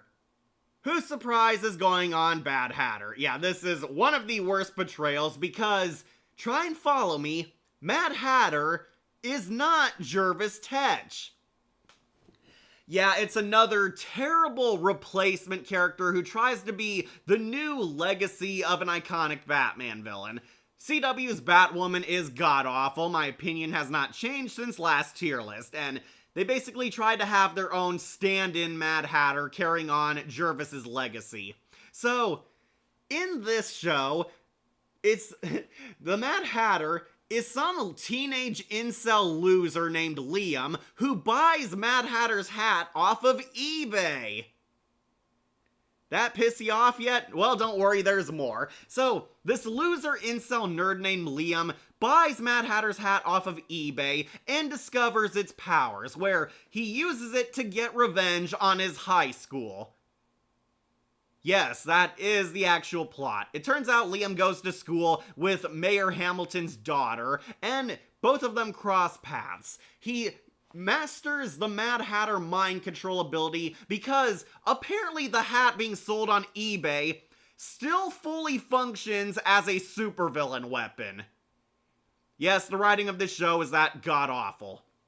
So, Liam uses the powers, basically gets back at some drunk guys who are hassling him, makes the drunk guys stab each other to death, really gross and hardcore scene, but yeah, he realizes he can control anyone he ever wants, and basically goes on a school shooter rampage. That is what the new Mad Hatter does with this great power. He wants to get revenge on everyone in his high school because he's a loser, outcast reject, and girls don't date him. Yes, that really is his story. Mad Hatter is a creepy incel loser who wants to shoot up his high school. He ruins graduation day, tries to force all the graduates to kill themselves, and Mad Hatter also has his crush on Alice. So, it's not the Alice in the traditional sense, no. Try and follow me. Alice is actually a villainess in Batwoman. Alice is a reoccurring main villain. She was the first villain of the first season. There's a original character who is Wonderland's Alice.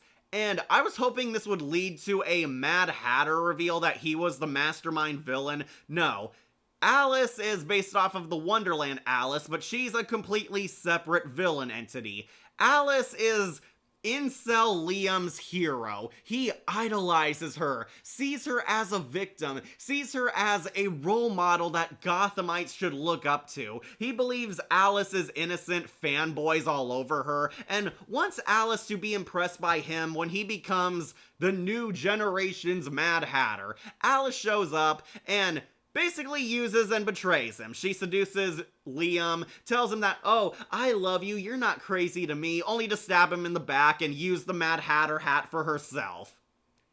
And that's basically the end of this guy. Yeah, he's defeated, he's stabbed and shanked, he doesn't get revenge on his high school bullies for rejecting him, he goes to the nut house, and that's the end of the new gen Mad Hatter. The hat is confiscated, and Liam is thrown into Arkham. Apparently still alive from being stabbed in the back, but yeah. So where did that hat come from? Because if it's from eBay, who is the original seller? Well, they never reveal who because the CW writers are trash. Apparently it wasn't important. They never explain who it came from. If I were a good writer, I would have Jervis Tetches selling it, marketing his own hats to create more madness like him.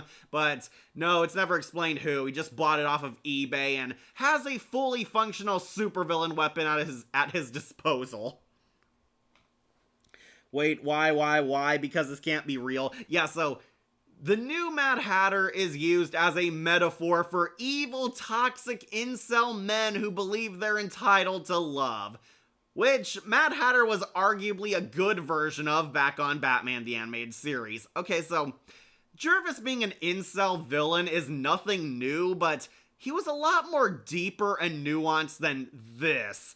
This kid, he's trying, he's definitely acting like the Mad Hatter, but the writing pretty much destroys him. This is not a good Mad Hatter because he is poorly written, poorly executed, and ultimately just used as a pawn for Batwoman's garbage, toxic feminist message. That basically, Mad Hatter is another evil man that the women have to take out. Weirdly, Mad Hatter is able to beat up Batwing. Yes, Batwing, Luke Fox in his full Batman iron suit, gets beat up by this loser and his goons. Yeah, the show's writing is garbage, but yeah, basically Mad Hatter is a metaphor for the evil patriarchy, a toxic man the women have to take down, and this character could have worked, but the execution was just bad, and they made him so pathetic. Sorry, got a call. Shadowling posting those barf emojis. I agree, Shadow, I agree. Like I sent him the link. Yeah, Wolf hasn't watched it yet. He's been really busy handling other stuff. Lego DC Supervillain Mad Hatter was only DLC for the animation series pack, which explains why his design is that way. Okay, cool. Really love the design, though. Never seen Batwoman, and I avoided it like the plague. Good for you, Joseph. You are not missing much. It is a terrible TV show. This was back when it was so bad even Ruby Rose left after the first season. Then they got the Black Woman to replace her, and ironically she looks nothing like Batwoman, making the show feel like an in-name only product. Yeah, this Jervis absolutely sucks. Or sorry, he's not Jervis, he's Liam, a fanboy of the Mad Hatter and Alice, but not an actual supervillain. Amitai Marmorstein played him. Yeah, that was his name. Glad I never saw this series. Yeah, you dodged a bullet. He was in Diary of a Wimpy Kid Dog Days movie as Cranium Ride Operator. So not a main role. So where did that hat come from? Okay, I'm not sure. They never say who sold it, alright? Because it wasn't important to their stupid plot. So they made Mad Hatter into an incel school shooter because why CW? Because they desperately want to have a strong female character, and to do that we have to make all the men as pathetically weak and evil as possible. And Oliver in Cop and a Half New Recruit. The second one. He was also in Smallville as the anti-VRA rallier, so a lot of bit roles. Also, my sister didn't show, but forensic science as a cop is the attic job, like she has problems about media and crime. Okay, so no surprise, Batwoman failed again. This is a terrible Mad Hatter depiction. Going on Bad Hatter, and he might be our #1 worst one. But don't worry, we finally made it to a bunch of good Mad Hatters. Sorry, I almost choked on my spit. Which villain was done dirty in Batman? Because how could this show get worse? Because look how Mad Hatter was done, and I'm kind of scared because the show sounds that awful. Everyone was done bad in Batwoman. Batwoman, my bad. Yeah, in Batwoman, they pretty much ruin everyone. They ruin Mad Hatter, they ruin Killer Croc, they ruin Poison Ivy, and the one that hurt the most, they ruined Hush. Tommy Elliott is in the show. Ironically, not doing his Bruce Wayne identity theft bit, but no, Tommy Elliott is a henchman for Alice. They tried so hard to shill Alice. Like, my Christian Monday lesson is scarred, like it makes Chucky and Michael Myers don't kill babes. Alright, let's move on to Benedict Samuel from Gotham. Okay, so all 4 of these Mad Hatters, they're the same guy. They show all of Mad Hatter's different villain outfits, which is weird because these 2 look exactly the same, but finally talking about Gotham, Benedict Samuel Mad Hatter is amazing. He's going up onto Rad Hatter. Yeah, I'll put him under Rowdy McDowell. Yeah, we'll just get them all out of the way. They all look cool. I love this one because this one actually looks more, you know, book accurate to the Mad Hatter. He actually has the red hair and green on here. Not so much a fan of these 2. I guess they tried to make him look like David Wayne or possibly even Johnny Depp. Yeah, we'll just knock them all 4 of them out here. These are all the same guy. This is Benedict Samuel from Gotham, and Gotham made an epic Mad Hatter. I really enjoy the portrayal of the character here. Benedict Samuel gives him a really creepy performance. This Jervis is a master hypnotist. He is a master of the mind. He's actually a traveling circus performer who ends up coming to Gotham City. We find out he has a nefarious villain end goal, but Jervis presents himself as a suave, sophisticated gentleman with the power of hypnosis. Once again, he's a master of the mind, but there's a lot more emphasis on his hypnosis powers. The Mad Hatter controls people through his mind technology. He has like a pocket watch, he has a clock, he can post hypnotic suggestions into people with his talented skills.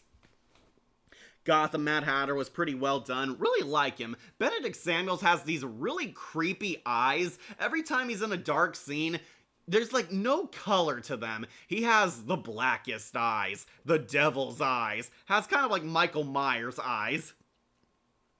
So I did find it funny, they kind of made him look like Johnny Depp in his first appearance.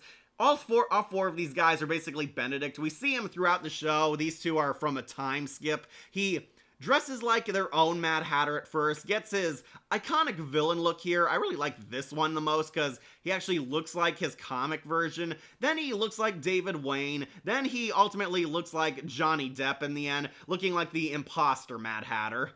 But yeah, basically, he shows up as the main villain at the start of Season 3. It turns out Jervis is here because he's hunting Alice. In this show, Alice is actually Jervis's sister, who he has a very creepy incest crush on. Yeah, Jervis loves his sister, which gives the Alice undertones a really, really creepy idea and visual. Yeah, so Alice is actually Mad Hatter's sister, who he's in love with and wants to marry. It turns out Alice is actually a metahuman. She has a supernatural ability in her blood. Alice's blood can drive a person mad. It's implied this is why Jervis is crazy too. Mad Hatter wants to take Alice because he needs her blood to manufacture a chemical weapon that will drive Gotham mad. Jervis wants to make the world insane, make everyone crazy like him, so they'll join his insane utopia. Alice's blood is being harnessed and milked by Mad Hatter so he could put into a gene bomb he plans to spread across Gotham City. Unfortunately, Commissioner Gordon interferes with his plans, things go wrong, and Alice is tragically killed. Alice is trying to get away from Jervis because Alice is like any normal, sane person, completely creeped out by this obvious weirdo. She does not want to hook up with her brother, tries to escape from him. She goes to Commissioner Gordon for help. Unfortunately, it leads to a big brawl where Alice falls to her death and is impaled. Alice is killed, and Jervis takes the last of her blood, but blames Commissioner Gordon for all of this. Yep, in typical Mad Hatter fashion, he blames everyone for his problems except himself. He projects all of his hatred onto Gordon and decides to get revenge on the police officer and his hometown. Jervis is able to scrap a few blood samples off his dead sister, works on a bomb, and tries to play mind games with Commissioner Gordon. He wants to get revenge on him, plays like jigsaw games with him, plays his Alice in Wonderland games, always taunting him, always a few steps ahead. Jervis plants his mind control on a few innocent victims, gets like a bunch of innocent couples killed, steals a guy's house, forces a children with a psychic-assisted suicide, tries to basically break Gordon, leading him to his ultimate jigsaw game. He wants to force Gordon to kill the ones he loves. He takes Vicki Vale and Leslie Tompkins hostage. In this show, Gordon is actually in a love triangle between Vicki Vale, who's weirdly an Asian woman in this show, and Lee, played by the ever so sexy Morena Baccarin. Yeah, she plays Leslie Tompkins. He takes them both hostage and wants to force Gordon to kill the one he loves to break him like how he broke Jervis. Strange that he loved his sister. Yeah, so they try to explain why he's obsessed with Alice. When the sister dies, he tries to make a replacement Alice. He's basically trying to revive the memory of his sister, and he abducts several innocent women, tries to force them to become his new Alice, and it's supposed to be kind of the origin of why Mad Hatter's so obsessed with Alice, because I guess him believing he was the actual Wonderland character wasn't enough. Like worse than the Howler's Family and How I Got My Shrunken Head review.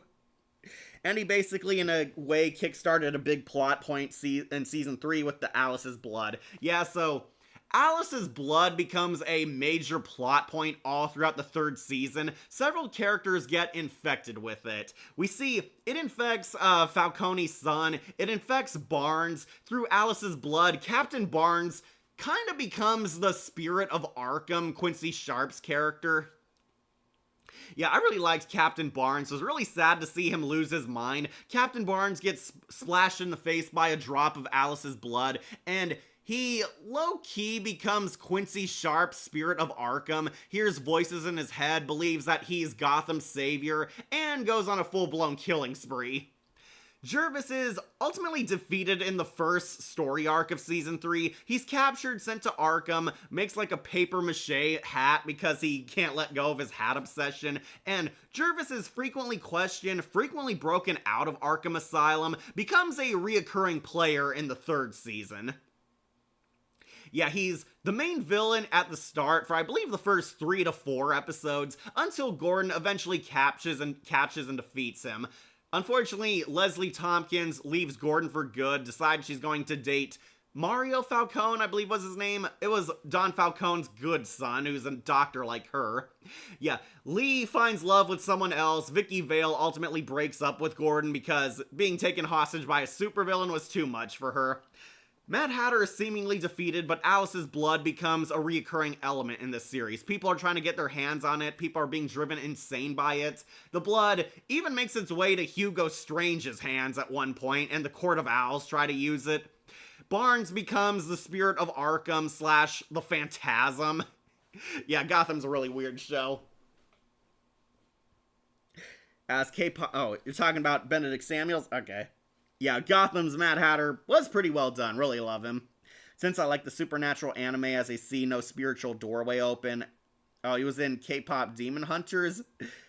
And won the Oscar. Oh, you're talking about the Oscars. Nobody cares about those. My favorite moment of this Jervis is how he hypnotized Barbara to love, but when he rejected her, she tried to kill him with a glass cup, but he snapped her out of it. Yeah, as Tigress says, she's not good with rejection. Yeah, Jervis is actually a traveling circus performer until he gets exposed as a psychotic criminal. One of my favorite moments that really made me like Samuel is he he hypnotizes a random guy in the audience and whispers something to him, telling him that, oh, you will give me your house and your possessions, but first kill your family. And the guy, completely mesmerized, wakes up in the middle of the night and bludgeons his wife to death, kills the entire family and then himself, where Jervis basically swipes his entire home for him. That is a really creepy use of Jervis's abilities. Hey, strange that he loved his sister. Yeah, Jervis was implied to be kind of unhinged at the start. We don't get too deep a look into his and Alice's backstory, just that they had each other until Jervis started to become abusive. It's implied he kind of got high on Alice's blood, explaining why he's insane, especially when Barnes talks to him. Jervis acts like he knows what the symptoms are and knows the cure. But yeah, Jervis is a recurring element here. Everyone tries to get their hands on him because he knows how Alice's blood functions. Ultimately, the blood is used as a super weapon near the end of the season by the Court of Owls, until Bruce and Gordon work together to stop them. Gotham Mad Hatter is how you do a live-action Mad Hatter versus Batwoman, which is how not to do a live-action Mad Hatter. Which, reminder, Gotham came out first before CW's Batwoman. Yeah, Gotham was made by people who actually cared. So, unfortunately, Jervis's Mad Hatter would be kind of demoted to the sidelines. He got these alternate outfits. I do like this one, the second one here, because he actually looks like his comic version. Then he got these two in a time skip. He became a best friend of Jerome the Joker. Cameron Monaghan is an underrated Joker, really like him, but Mad Hatter, while he's in Arkham Asylum, becomes best friends with the Joker and Scarecrow, where they form their Lego Batman team.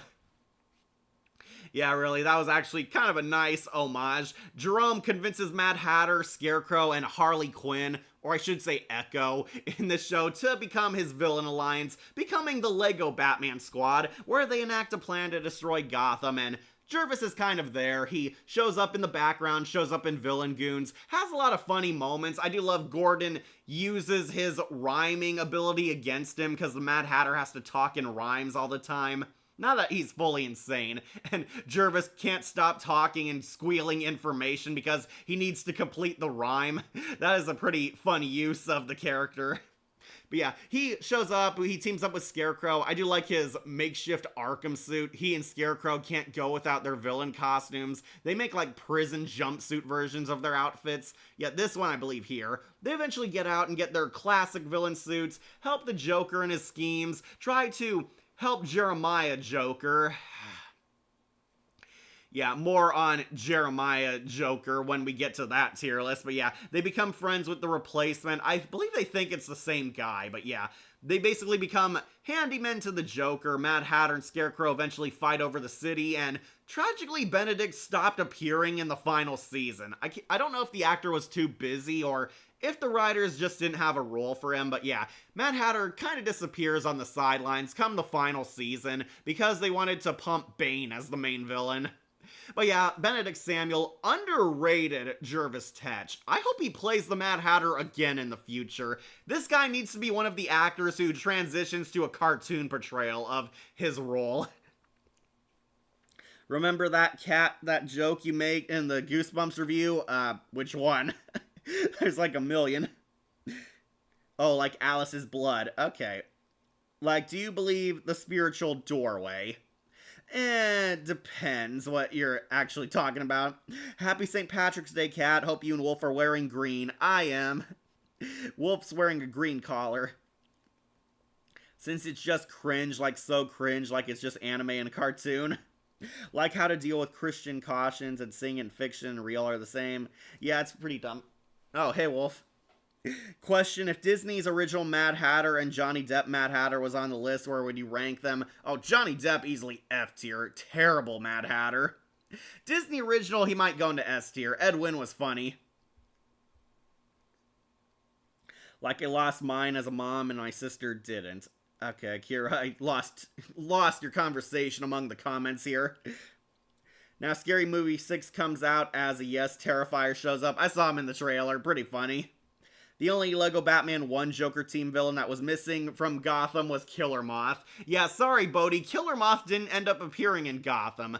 I presume because in his origin he's supposed to be a dark version of Batman, and it's a Batman show without the Dark Knight.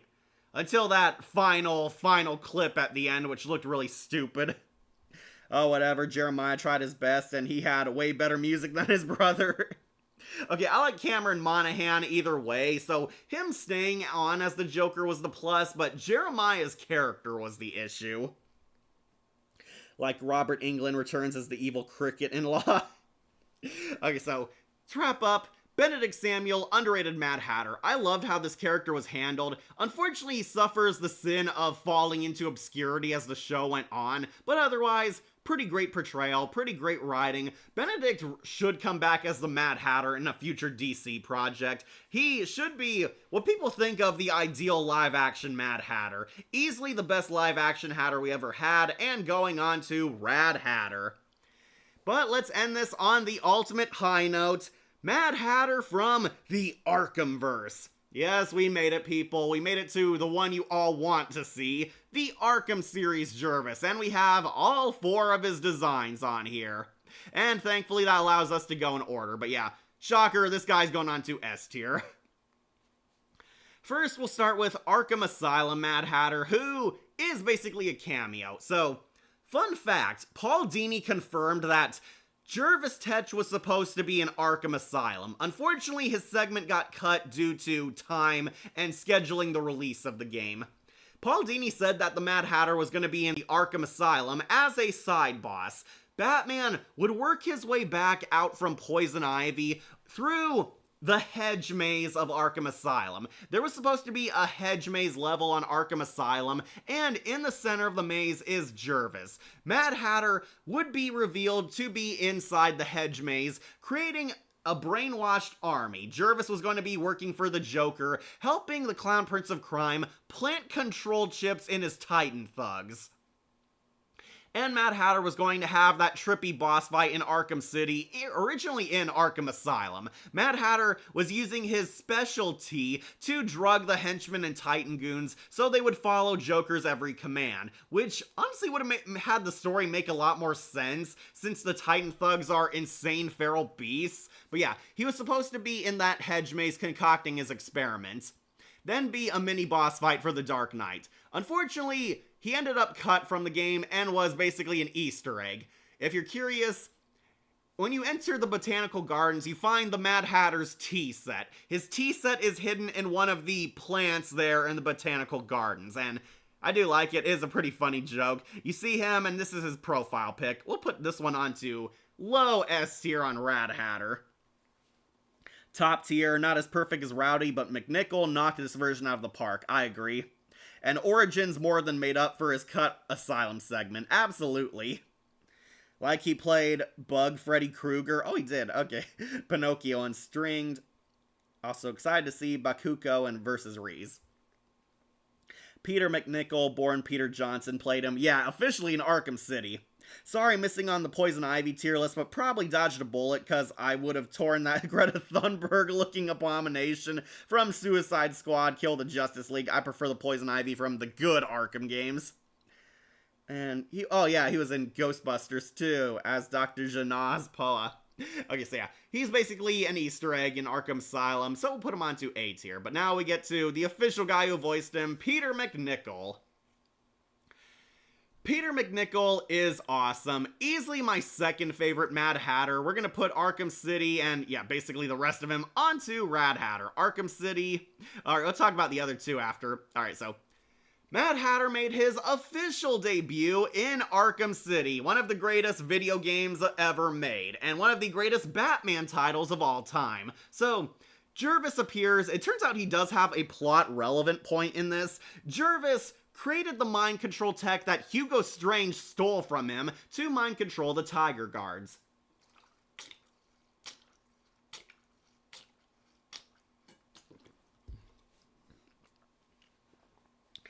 Mad Hatter putting mind control chips on the Titan goons would kind of explain how the Joker could control the Titan, which are supposed to be mindless brutes. Exactly. That was supposed to be how they explain it, but it got cut. Oh, and he was in Scooby-Doo Stage Fright. He was in a lot of Scooby-Doo stuff.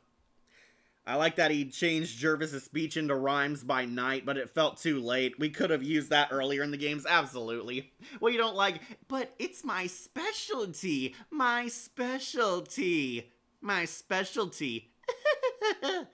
Go to hell, Jervis. I use that quote in my review.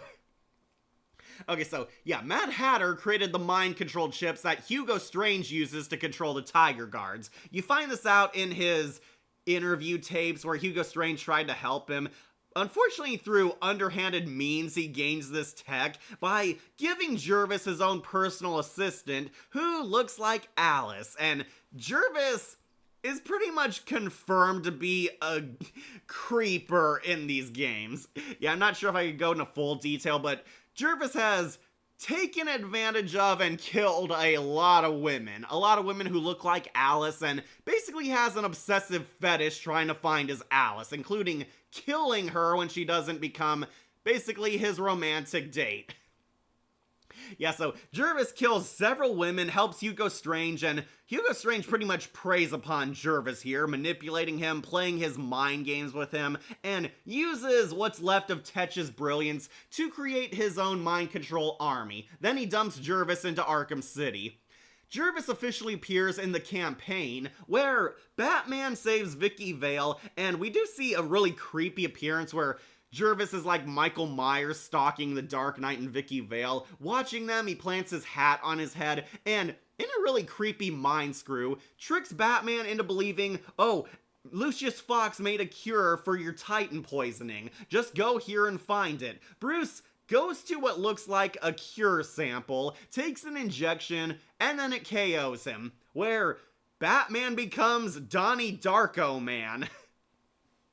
Yeah, Batman wakes up and finds out Jervis drugged him. Jervis manipulated his mind so he can have his own personal Batman, where he plants a special hat just for you. And he plants a mind control helmet onto the Dark Knight. Batman tries to resist, but it sends you into this insane nightmare level where basically it's a combat scenario against a bunch of goons. Arkham Origins did this better, but yeah, you basically have a big combat scenario on a pocket watch until you punch out the Mad Hatter. Yeah, Mad Hatter appears sporadically, and it's supposed to be a symbolic fight of Batman resisting Mad Hatter's control. You fight on the pocket watch, beat up all the goons, and hit Jervis enough times and you break the spell. You snap out of him, and Jervis loses his one mind control hat.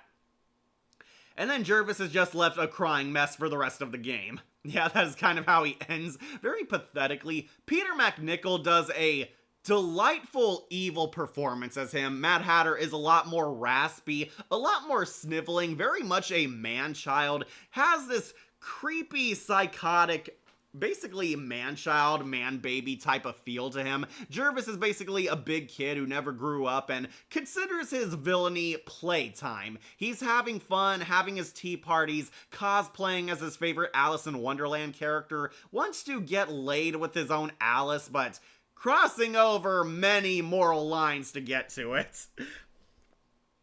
Even Catwoman goes to see him when you're able to play as her. Yeah, I know that. Catwoman can actually have rare dialogue with the villains, and he's asking, have you seen my Alice? And Catwoman references the Cheshire Cat, because of course she does. Though, I wish we got to see this scene from a comic book, where before Mad Hatter was sent to Arkham City, he was creating his own Wonderland harem, where Jervis managed to brainwash a bunch of female characters in Gotham City. Yeah, this needs to be an actual Batman story. Mad Hatter creating his Wonderland harem. He mind controls and forces a lot of the sexy women of Gotham to become his cosplayer army. He brainwashes Catwoman, Poison Ivy, Vicky Vale, and I believe her name Montoya, turns them into his Wonderland harem. Catwoman becomes the Cheshire Cat, Poison Ivy becomes the Queen of Hearts, Vicky Vale becomes Alice, and I believe her name Montoya becomes the Carpenter. It's kind of how she looked in the animated series, but yeah, he formed like a Wonderland harem, all these sexy women to be his kick-ass sexy super soldiers. They fight the Dark Knight, Batman snaps the women out of it, and incarcerates Jervis for good. Yeah, Bodhi, would you have loved that? Poison Ivy as the Queen of Hearts, brainwashed by Jervis. Yeah, Catwoman can banter with them. Also, could we get Mad Hatter in the Batman the Telltale games? I hope he becomes a villain in Season 3. That would have been awesome. Yeah, I know he was Dr. Octopus in Spectacular Spider-Man. And he was Sidney Poindexter. Yeah, I liked his rhyming scheme too. He only rhymed on occasion in the game, like in Origins. He can, he will, he just has to leave. He can, he will, he just has to leave. Really now, you're becoming my pet peeve. He was not Bird Girl, he was X the Eliminator. Mad Hatter in the Arkham games was okay, but not as good as the animated series one, yeah. And the third being Gotham's Mad Hatter, in my opinion. Well, Peter McNichol's performance really knocked it out of the park. Speaking of which, Arkham Origins also going up here. I will put him above Arkham City because Mad Hatter has one of the best side missions. So, in a very surprise appearance, Peter McNichol's Mad Hatter appears for the first time in Arkham Origins, where Batman kind of stumbles upon him. While you're playing the main campaign, he sends White Rabbit Christmas carolers sending a message to the Dark Knight.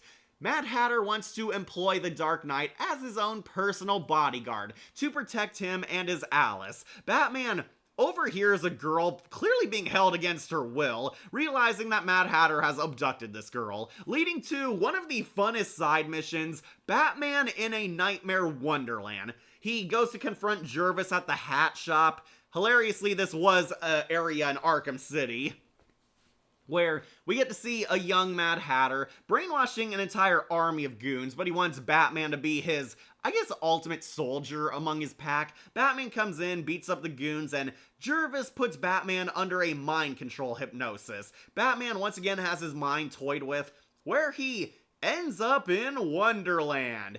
And yes, I am calling it. These were the unused graphics from Alice Madness Returns.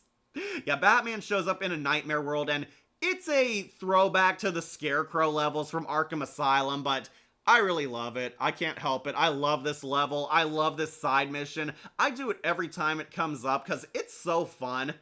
Batman has a Scarecrow kind of level, but this time with Jervis Tetch. You enter Wonderland, cross through all the Tim Burton sets, and eventually fight the Mad Hatter. He takes Alice hostage, threatens to kill her, until you use the reverse battering trick on him. Which honestly kind of makes Ra's al Ghul look like a punk, since Batman takes down the Great Ra's al Ghul the same way he takes out the Mad Hatter, with a reverse battering. You KO him, and you free the girl, and it kind of ends on a disturbing note, where Mad Hatter's defeated, but Alice is scarred for life. It's like, the police are on their way, everything's gonna be okay. No, it's not. Which, yeah, I kind of tease that Jervis did some bad things to her. Yeah, you save the girl, she's alive, but definitely at a huge cost. Mad Hatter is taken out, and hilariously, if you do the detective mode, Jervis has no bones, and it led to fan theory that this was Clayface in disguise.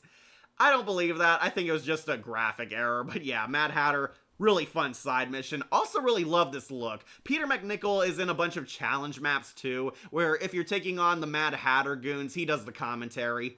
Yeah, Arkham Origins easily improved the Mad Hatter, and he was already cool in Arkham City. Yeah, Mad Hatter should be in the next Telltale game, though my theory is they're gonna probably get Hush or Hugo Strange as the villain. Like that fight feels like a Bayonetta clock fight. Yeah, cool just like that. Even Catwoman goes to see him and you're able to play as her. Yeah, I referenced that. I still want to know how Jervis accomplished that trap in Arkham City, how he hacked his Batman computer to give a fake announcement by Alfred to take a drugged fake cure. Not even the Riddler went that far. Okay, so it's suggested in that scene where Mad Hatter is putting on his top hat when he's looking down upon the Dark Knight and Vicky Vale. It suggested that that's what happened, that when he put that hat on, he casted that hypnotic suggestion into him, that he was using his top hat to send a signal to the Dark Knight after his conversation with the Joker. I believe that's how he implanted that, though. I think in real life, he just has like a box with a syringe up on that rooftop. That'd be kind of funny, but no, we always see it as like a bat pod. And this is why my sister hated as life as a forensic science as a cop. Like, she say it's gross. Yeah, Mad Hatter is definitely one of those deviant criminals. Bet we get Bryce Papenbrook played the Mad Hatter. He would be a pretty good choice, honestly. Or Keith Silverstein to feel like Hawkmoth vibe.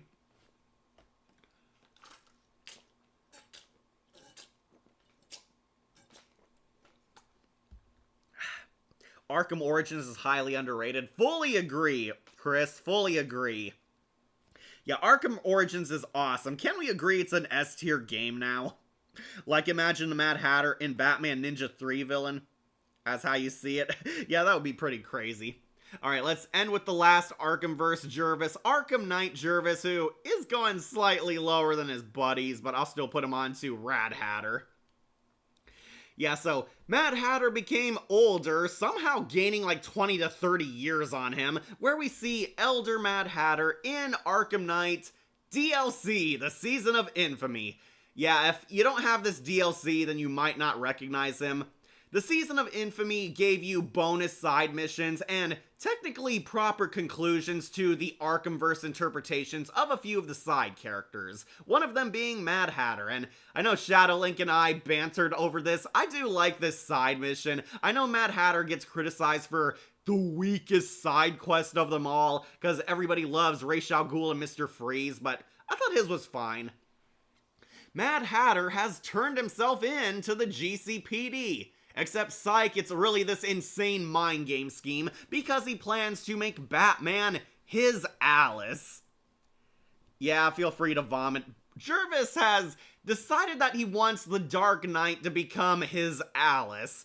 And yes, it is creepy and going in the exact direction you think it is. He basically plays a mind game with the Dark Knight, tells him that he has 3 hostages spread around Gotham City somewhere, and the Dark Knight has to find them in time.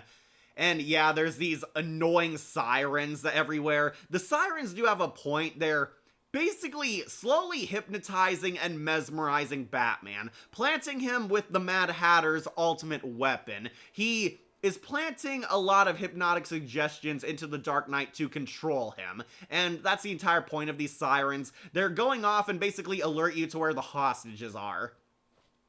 Batman saves 2 of the hostages, but the 3rd one isn't there. He confronts Jervis back at the GCPD, and Jervis reveals, haha, this was all a part of my plan, Batman, to make you my Alice. And he teleports Batman into a nightmare world. And this is easily the weakest nightmare world ever. He's in a storybook. You're in a storybook of the Arkham Saga, fighting goons from every game. Except for Origins. Origins did not deserve the hate, but yeah, basically, you fight him in a storybook world, and he reveals the 3rd hostage was with you all along. He brainwashed his personal guard. The personal guard was a hostage, and he's under mind control. Batman fights him, and you have to avoid taking this guy out during the combat scenarios. It is honestly hard the first time, but once you improve your combat, it gets easier. It gets easier and easier. I will say I do love the graphic of Batman grappling over the storybook as Jervis slowly turns the page to try to crush you. Kind of reminded me of the Super Mario Party game. But yeah, you jump over it every page, you defeat every wave of goons, until Batman finally sets himself free, where he beats up Jervis and locks him in a cell for good this time. What? No, you're mad. You're just like me. I'll never be like you, Jervis. And Mad Hatter loses his final hat, is dumped in a prison cell, pathetically beaten. Honestly, I think this might be one of my more mixed opinions on Jervis's scheme here, because if he did control Batman, what was his plan next? I mean, you're kind of locked in the GCPD surrounded by cops, like, you expect not one of them to shoot you. But yeah, Jervis ends up defeated, and that's the end of Jervis, locked up for good this time. Or so we think, until there's another new Arkham game. Then Jervis was not in Arkham Shadows. Yeah, really love Peter McNichol. I do love this interpretation of the character. No Rowdy McDowell. I will put the OG McDowell design up there because I like it more, but McNichol was great. He was magnificent. He was creepy. He was creative. He felt like a clever trickster villain. Really like his designs. His Arkham Origins side mission especially is why he's up here. But they gave the Mad Hatter an Arkhamverse makeover, and in my opinion, it absolutely worked. This was a fantastic portrayal of the character. I would not argue with anyone if they considered Mad Hatter or McNichols Hatter their definitive version. Personally, Roddy McDowall is still my top Hatter, but Arkhamverse, they did good, all of them going up top. Even if Arkham Asylum is low S tier, but hey, it was just a Easter egg. Alright, catch up on comments. Yeah, Mad Hatter would be awesome if he was in Batman Ninja 3. I hope they get Peter McNichol to voice him, or, of course, Benedict Samuel, but I suspect a voice actor. Like Light Yagami style. I wish the camera wasn't fixed in his origin side mission. I wanted to see the entire Wonderland segment in all its glory. I do too, that would have been great. I swear they must have used the Scarecrow Nightmare World assets as the basis. Very likely, Bodhi, very likely. It did feel like that too. Question, how likely would Mad Hatter making a theatrical live-action movie appearance either as the main villain or a minor appearance like a Suicide Squad member? Okay, so if they were smart, the Mad Hatter should be a main villain in a Batman movie. This guy should be one of the central focuses for a Batman story. I'm hoping he's in one of Matt Reeves' The Batman movies, likely as a central antagonist, but as far as DC's list is showing, I don't think it's likely. I think he'll make minor appearances. He might appear in one of James Gunn's stories as a side character, since that seems to be what he's doing. They even gave White Rabbit and Calendar Man appearances in the Gunverse. Mad Hatter, I suspect we'll see a live-action cameo, but that'll be it. He should be a main villain of a Batman story, so fingers crossed he's in The Batman Part 2. Or for me, in Batman the Telltale Season 3. But yeah, I don't think he's going to be a main villain very soon. Like Clayface and Killer Moth tier or revamped Batman villains. Okay, so I want to do Clayface tier list, but I'm waiting for James Gunn's movie. That was announced, it's in production, and it's allegedly coming soon. I have to wait for that. Sorry guys, but Clayface is going to have to wait until that James Gunn movie eventually comes out. If it gets canceled, then I guess we're doing it instantly, but for now, we're on hold on that one. Killer Moth, I wouldn't mind, but are there enough depictions of him?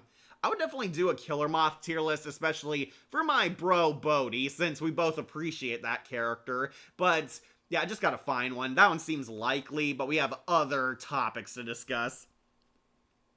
And it's done. Yep, we did it all. We did all of the Mad Hatters, all the big and small, and oddly none in Sad Hatter. That kind of shocked me. But as you can see, we did have some good depictions of Jervis, even if some are repeats on here. Never played any of the DLCs. Chris, you're missing out. The Arkhamverse DLCs are fun. Highly recommend Cold Cold Heart. That one is awesome. Harley Quinn's Revenge is alright. I like it. It's an A-tier DLC, but I think it was outclassed by a lot of other ones. Most of the Arkham Knight DLC is okay. There are some top ones, though. Season of Infamy is definitely one, and the Batgirl one. Highly recommend Batgirl A Matter of Family. That one was great. But yeah, Season of Infamy, that one is worth it because it's in the main story. Like, I'd rather watch Dan to Dan or Disney's new Twisted Wonderland. Hank Hill, and now I'm going to vomit. Yeah, Mad Hatter's gay. Gay for Batman. My eyes. Yeah, that was weird. He wants to make Batman his Alice. Yeah, Mad Hatter has gone full crazy and even gay at this point. I guess you're finally happy, DC fans, that you get your bisexual representation through a deranged molester supervillain. So I catch up on comments and getting some water. If you are a Jujutsu Kaisen fan, like Mad Hatter's a weak domain expansion. My eyes. Yeah, that was gross. He wants to make Batman as Alice. I'm starting to notice why Mad Hatter keeps aging faster, like his youth is drained faster, like it's his metahuman ability. That's more of a curse. Mario Party, the game that everyone's angry at. Like, it was cool. At least his night look does not make him look like his voice actor. Yeah, I was glad about. He actually looks unique, still hyper realistic. Yeah, they made him like old man Mad Hatter. I don't have a problem with aging him up, but it seemed like not a lot of time has passed since we last saw him in Arkham City. I guess the stress of being a supervillain is getting to him.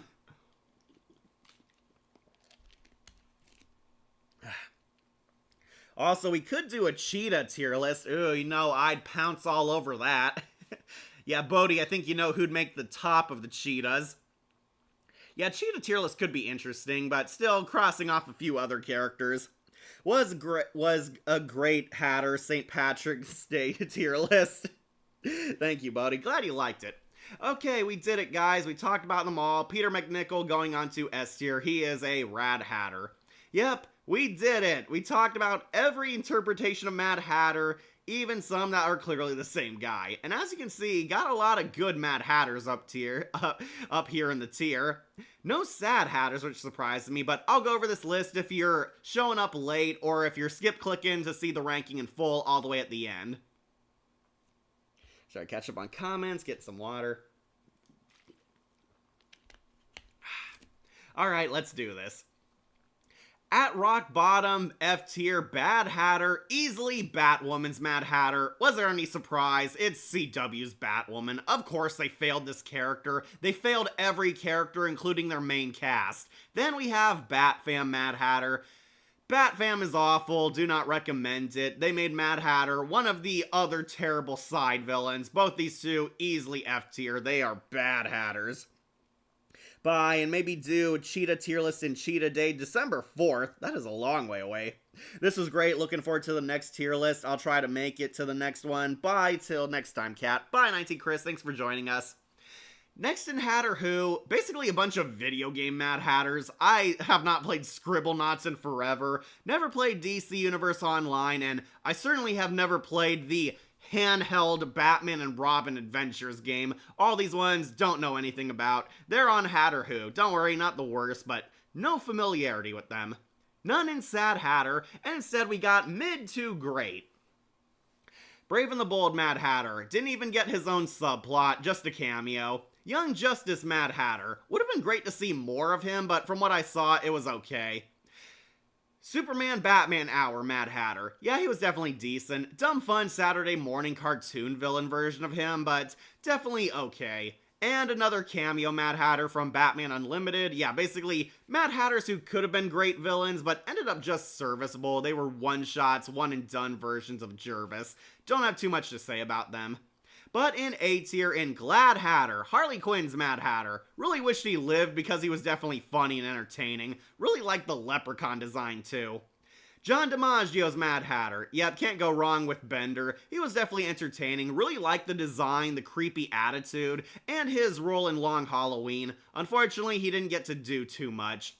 David Wayne, Mad Hatter. Yeah, honestly, he was pretty good. I do really like his design. Thought he was fun. Just a simple, dumb, fun Saturday morning villain. Kind of like in the same vein as every other Adam West foe, but yeah, he's gone on A tier. And Robin Atkin Downes, Mad Hatter. Went from a joke to an ultimate badass. Really liked him. Unfortunately, he got the hilarious death of getting his head blown up. But I thought he was definitely improved. Still, he was no Killer Moth. All these guys, A tier. Gotta go. Bye. Bye, Joseph. Alright, finally, the S tier. Who are the best of the best? The Lego Batman Mad Hatters, yeah, definitely good, especially the one that looks like animated series Mad Hatter. Really loved him in the first 3 Lego Batman games. But yeah, these Mad Hatters, definitely awesome. Benedict Samuel, this guy is great. He should be playing Mad Hatter full time. He was good on Gotham, great wardrobe, great acting, great writing, definitely a great interpretation of his character. One of the highlights of Gotham, but he is kind of overshadowed by other villains. Still, I'll give him his top hat. Then, Peter MacNicol's Mad Hatter, yeah, all 4 of them from the Arkhamverse.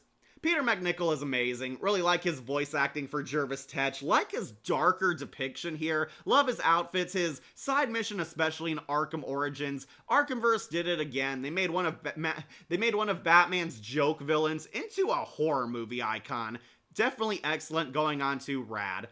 But number 1 slot, and technically the Red Skies guy too, Roddy McDowall, he is my number 1 Mad Hatter. Love him, love his writing, love his episodes, love how the show portrays him, and Roddy McDowall's performance is excellent. This is the guy who I think we all hear when we think Mad Hatter. Has this very suave, dark charm to him, evil trickster type of villain, and ultimately kind of a well-rounded character. This is easily the top hat of this list. Roddy McDowall is my number 1 Rad Hatter. So got that, folks. The animated series wins number 1 this time, and at rock bottom, unsurprisingly, CW's Batwoman Hatter. You want a Black Cat tier list? That would be fun. I gotta explore some shows with her. I do have to sit down and watch that terrible Disney Spider-Man tune, cause unfortunately Black Cat is in it, played by Grey DeLisle, but it's not a good depiction of her. You want a Black Cat tier list? That would be pretty fun. Alright, so thank you all for joining me, folks. Now, here are some teases. Some people want me to do more character tier lists. I have one I'm thinking of, might do a Scooby tier list. I do have a Power Rangers tier list I want to take off. Gotta watch SBD with Wolf too, but yeah, I do have, those are my tier list ideas. Definitely have some stuff in the works there. For videos, I do have Tales from the Dark Side and a ranking video on Patreon. Go check those out. The Tales from the Dark Side video was supposed to come out on St. Patrick's Day, but copyright struck, so I gotta rework it. But yeah, I do have a video. It is watchable on Patreon, because Patreon fortunately doesn't have to suffer the copyright BS. But yeah, Tales from the Dark Side is available, and I do have the ranking that's coming soon. The ranking is also up on Patreon right now for that early screening. For the future, I'm thinking about doing a top 10 list, but I might do another Twilight Zone instead. Not sure what I'm gonna do for Easter. Again, I do have like the top 10 list in the works, but usually time is kind of a factor in making these videos. Wolf is allegedly doing another video, likely a Twilight Zone. Likely one of the last Goosebumps on his list. I do have other Goosebumps stuff, yeah, planned. I do have it planned, but yeah, basically just formulating the new schedule right now, but those are the only teases you're getting. Black Cat tier list, that would be fun. Unfortunately, I do have to look over some Marvel content, and there's some Marvel content I've never even heard of, or swore I never watched, like a bunch of Disney's crap. But yeah, that would be a pretty fun tier list.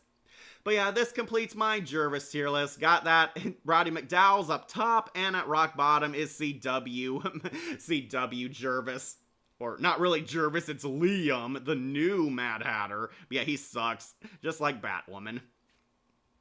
Alright, so I guess I'll wrap up, set you guys free. Happy St. Patrick's Day. I'm glad you all watched this. I'm glad you all had fun. We definitely had fun talking about our top hatters and our bad hatters.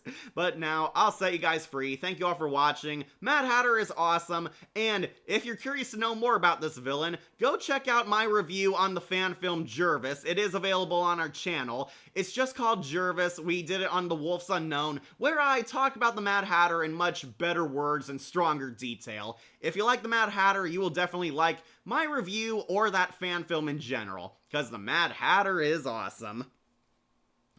Alright, let's wrap up.